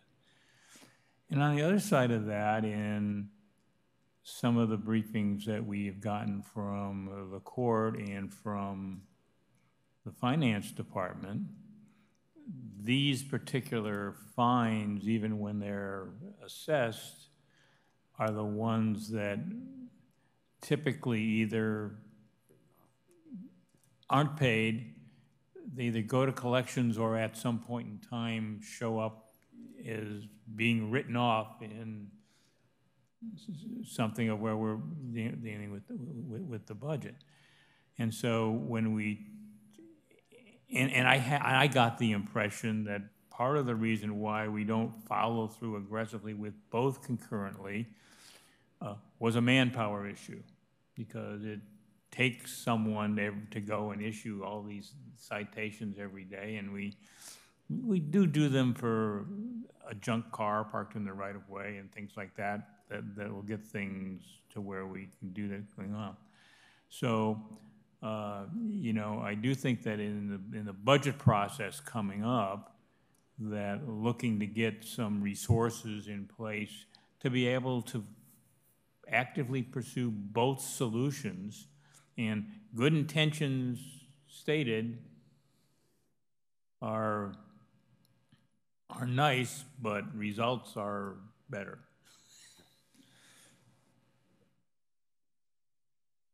So, you have more to present? I can go through it fairly quickly.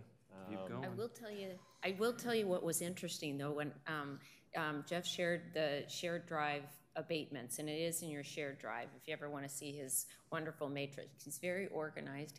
His filing cabinet is a thing of beauty. And but looking at the years past and how many abatements, what did you say? We were about 20? 15 to 16, 17, and it was an average. It was an average every year. This year we're up to 30, and we added 10. We will do 29 by the end. I mean, well, and it's only August. So we're up 10 with, I mean, and oddly enough, we have 10 judicial abatements. Right. So I think we're doing pretty well, which is not to say that they don't need more code enforcement help there, because I think then we could get more of them into the system, and we're getting more organized, more systematized in the legal department when they come through, that we can more push a button and have to relearn it. Unfortunately, we don't have an inventory shortage. Okay. Yeah. Well, there you go. But as you conclude this, going back to the mayor's point, and maybe Mr. Buer's sitting there, I mean, just think through as you end tonight and you guys go back and contemplate and you come up with a budget recommendation. If we were to pick a number, 300, 400,000, I don't care what it takes to double it, whatever it takes to get it done. Think about and we're trying to help you, help all of us. What could that accomplish? You know, I'd like to know, you know, because I think we're of a mind that we want to put some money at this and hit it hard and help you out. You know, the three things I think I get the most feedback on are, you really inconvenienced me that you tore up the roads, but I really like that the roads are torn up because something's happening. Oh, gee, you've done wonders with Fort Steilacoom Park. Yeah. Look at how that's changed since it's city. And piecemeal, you tore that crap down in my neighborhood. That's great. Now we've created some expectations, as some of us were talking about earlier tonight, that people think that they can call the city and get some help, and I think we're understaffed to help them at the level of service they expect. So, Mr. Bolke. And I agree with what the mayor said, and so I'll just dovetail on that. first of all, the one in Tillicum has been, or Tillicum, excuse me, has been sitting there a long, long time. And I think the whole neighborhood, I know some people who live down on the lake and they were like, wow, that thing got knocked down. And they were just so pleased. And I do agree with the mayor. I think there's an expectation game, and actually I think it's a positive thing. I think that some of the items that we're seeing, that we're getting on now on Nixon, that have just out of the blue kind of just arrived now, are an indication that, you know, people pay good money for their homes, and they're like looking down the street saying, what's this person doing? So actually I look at it as a positive that we've actually now people are really getting to the act, really want some changes. And I think we need to embrace that. So it's a resource issue. Clearly, you know, and I guess I'm naive that I thought by now all the ones that were bad would be knocked down or darn close to it, and we would be down to just a few a year. But it actually seems to almost be speeding up, which is odd to me. But it is what it is, and so we're going to have to deal with it. But I actually think we should just embrace it and say people are complaining more because people are actually seeing these things. They're starting to look like eyesores. The city manager says the same thing about streets. He goes, well, the more streets we fix, the other ones look worse, right? They're not any different than they were 6 months ago, but they're worse in retrospect. You know, they got that. So, you know, it's an expectations game. Yeah, I think you hit it on the head. I mean, it's what I have noticed from CSRT in the years that I worked with them. I mean, when we started the abatement, or when I started the abatement process, and we as a team were going, there was a number of projects that we were working, but there wasn't necessarily as much citizen input. So it was kind of code enforcement's out looking at properties, and we're generating the ones that need to get done. At this point in time, it's probably 50-50, maybe even more with citizen input. So the code enforcement is actually seeing, like you say, the expectation, hey, you know what, you dealt with my neighbor's house and it looked just like this. Why aren't we dealing with this one? So we're getting a lot of that, and a lot of that is a positive thing. And I think, yeah, if we can continue to push that and keep that moving, then obviously it's going to benefit everyone. I can go through these last ones really quickly. I took my blood pressure medication, so go ahead. Most of these are, unfortunately, they're all going to be on the same Lake Grove. Lake Grove Street is the theme. The good thing is the next 5-6 slides that I'll show you, we had an abatement hearing on today. The owners are dealing with all of these properties. So we're going to go from 14 projects done in about 2.5 weeks to 20 projects done. Good. So the owner, this one is one that burned down 99th Street, which is just south of Lake Grove. It abuts the property. It had a failing garage, burned down, squatter activity. Another adjacent property, 602 399th, same sort of a deal. Squatters in this property. It's got all kinds of building code issues. It's got a garage that's unsecured. Every time we go to this one, the squatters run out of the property and they go through the backside. We can never keep up with them, but there's always squatters. Another one, 6019 99th Street Southwest. It as well has a garage that's unsecured. This one, I'm sure you've seen it, and it's unfortunately been graffitied probably over the last 6 months, more than I've ever seen. And the last one is a garage on 6102 Lake Grove. So all of these properties are contiguous. The owner has already worked on the asbestos. He's getting that finished. He's got some other things that he's doing, and probably within about a week, week and a half, he'll probably be in for demo permits because he'll have all of his paperwork ready for us. So these ones are going to move fairly quickly, and I believe it's being developed into, I think, 60 units of multifamily housing, 3-story, 2 buildings. So we saw his plans today, and it was actually kind of neat. He's doing studios, studios, 1-bedroom, 2-bedroom, and 3 bedrooms. So 3 bedrooms is not something we see very often in multifamily, so should be a nice project. Another one that's a commercial property, this is the one I'm working on now, is 11225 Pacific Highway. This is a 2-story, pretty much abandoned building. It's been used to store janitorial supplies. It's had multiple uses over the years, but really no permits to do any of the work they've done. So this has got all kinds of illegal additions. Nuisance abatements. There's the one property that I'm working on, 4115 108th. It's still got 20 so cars on it. The owner has an attorney that we're working with, and he's trying to convince him to get this project dealt with sooner than later. So they're making some progress. Unfortunately, a little bit slow. And then if he doesn't, we will move on that one probably within the next 2 weeks and clean that property up as well. Mr. Buer. You were just displaying some anxiousness, you looked like anxious. you might have additional information for us. My anxiousness has to deal with both keeping the rental housing safety program going and doing abatements.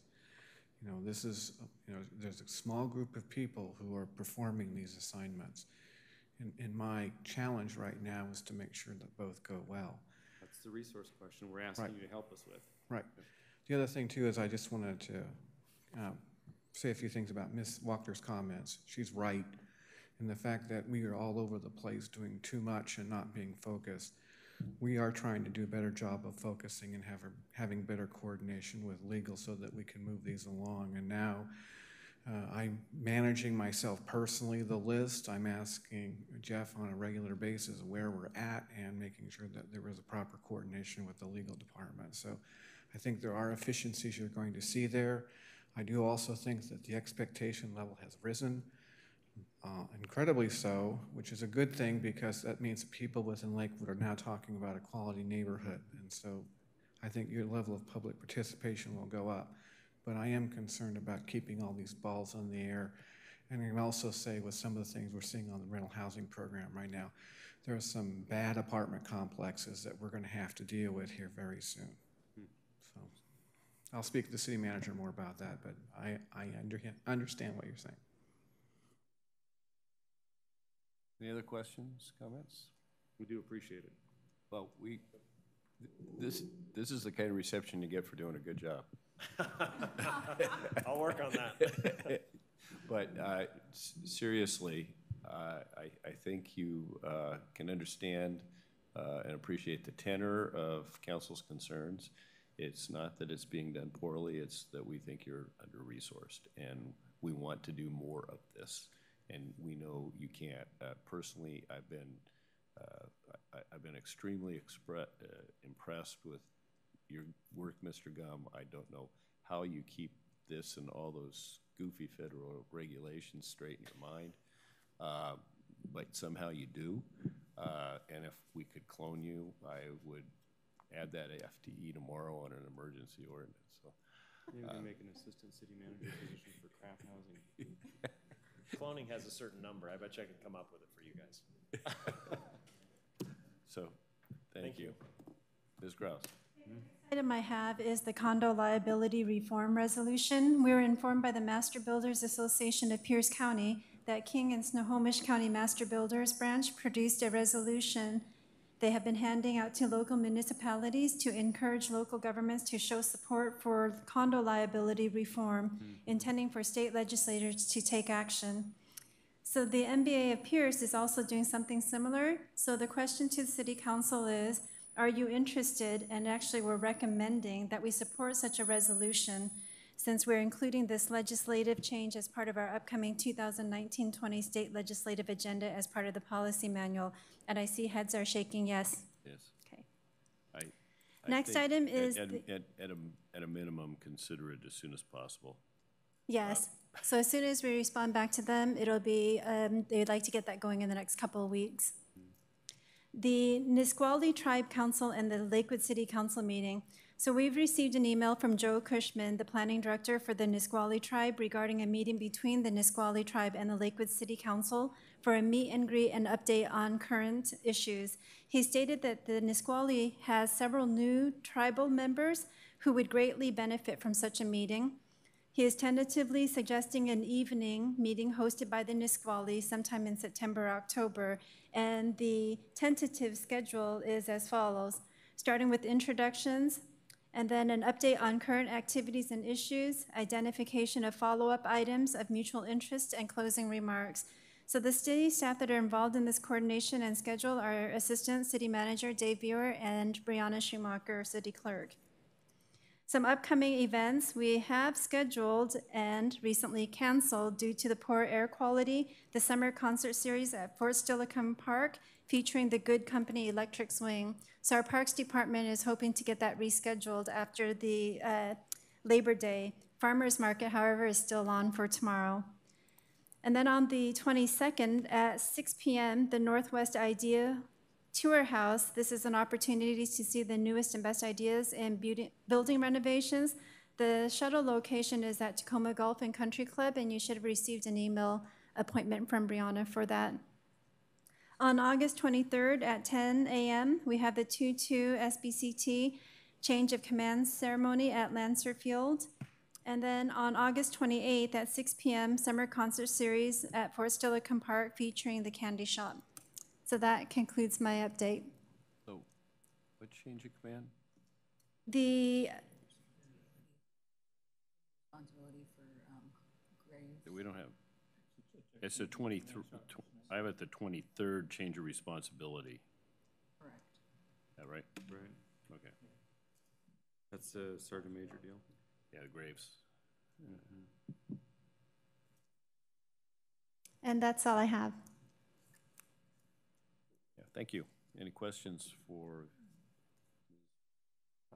Mr. Brandstetter? Yes, thank you. If we could look at when a date for our joint meeting with Nisqually Tribal Council is finalized, and and particularly if they're going to host, if someone could research and there be some sort of information provided to us about protocol and customs and things that we sort of need to know as we go to their house. So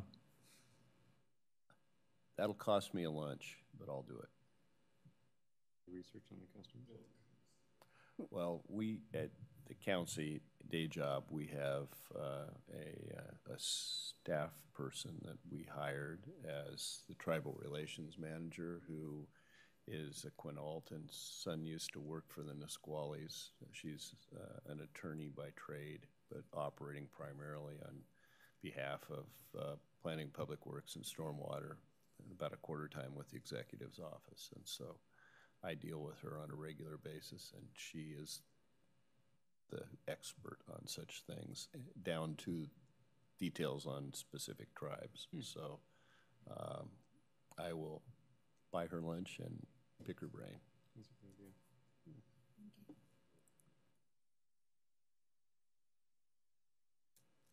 And yes, Councilmember Brandstetter, we do have some information on protocols, on interactions with the Nisqually tribe that we can provide.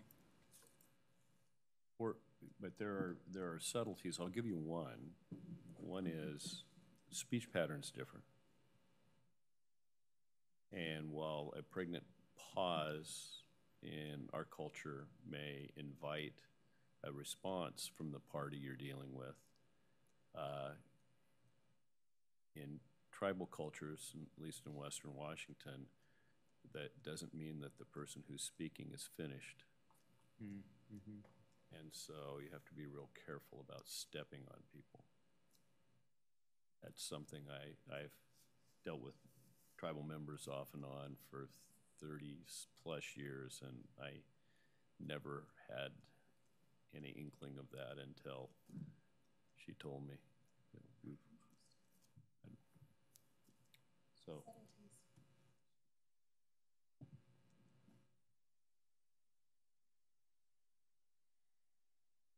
Any other questions for Ms. Kraus?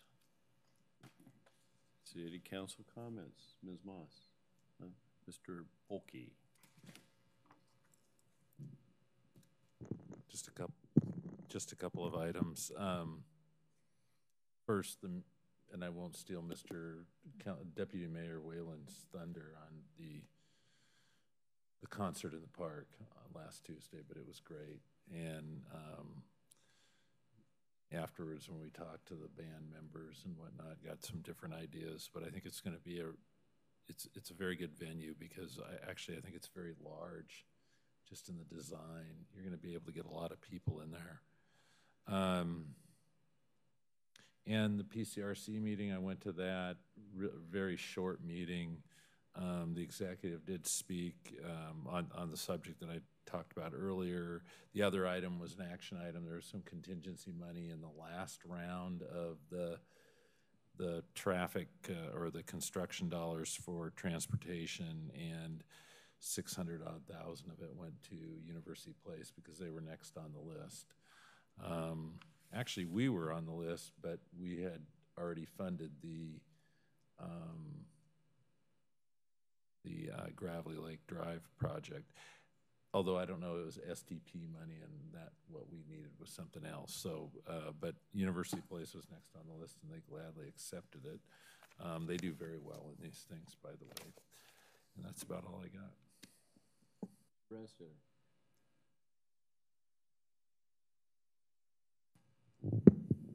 I would just want to report on the Planning Commission. The Planning Commission both had discussions amongst themselves, held a public hearing, and they have forwarded back to us a recommendation for an ordinance regarding motor vehicle sales and rental properties, which relates to the emergency rules that we put in place. What they're coming back to us has some, they're recommending some slight modifications from the rules that we put in place, but are largely consistent with them. So I think we'll be seeing that and be able to permanently dispense with that much sooner than the 6-month timeline for that the emergency regulations were intended to be in place. That's all I have, Mr. Mayor. Ms. Barth. Mr. Whalen. Just 2 brief comments. I did very much appreciate the overview tonight on the abatement process and program. It's near and dear to all of our hearts, so look forward to more information and success stories on that. The concert in the park was great. I thought people enjoyed it very much. I thought the venue turned out to work quite well, obviously. The sighting and the sound, we'll keep working on the sound piece. This Tuesday, of course, is another concert, so I would encourage those of you who haven't had a chance to go see it. It's a great opportunity. It's canceled? I was looking to see what I was going to say. I missed that, huh? So it's canceled tomorrow night. All right. Doggone it. Oh, the air quality thing. Can you fix that? Can that be on the abatement schedule? Call the Puget Sound Air Pollution Yeah, Control Authority. exactly. We pay them money every Doggone it. I missed that. Sorry about that. Well, with regard to that then, back to the abatement thing, I am meeting with Matt Perry. He called me from PSC to just kind of have a touch base about issues. I'm not sure what is on his schedule, but if we could get Ms. Wachter just a little brief overview on how the utilities might be of help to us with regard to the emergency needs, just so I'm educated enough to ask him or present to him the question, that would be great. So I'm meeting on Thursday afternoon with him, yeah. And that's it. Thank you very much. We had coffee with the mayor Tuesday. There was a presentation by the police chief. It was good. Wednesday, excuse me, the 22nd, conflicting with something else I'm doing, from 6 to 7 at the Tacoma Pierce County Health Department Auditorium at 36th and D. There will be a community meeting to learn about South Sound 911's new public safety communications building plans. So I have other avenues to be informed on that, but it changes weekly. So if anybody's interested, there's your chance. Is there anything further to come before the council? I would plan on a lengthy executive session next week when Mr. Simpson returns. Oh, we're not doing it tonight then? Okay. Personnel person was gone today, and shoot, okay. I missed the ball on getting the consolidation together on Friday. So I'll take the hit for that.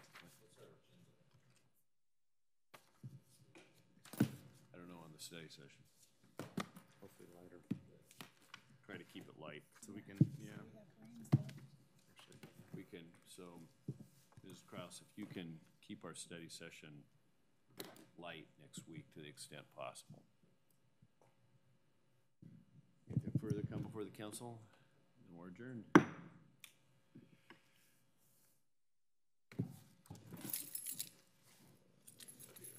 Did you guys already get the little communique through Bryn out on the concert cancellation so people know? What was that? The concert cancellation, is that getting out in the ether so people know not to show up? Yeah, Bryn should be sending it. I just took it off your calendars. Yeah, yeah, You should see okay. that come up.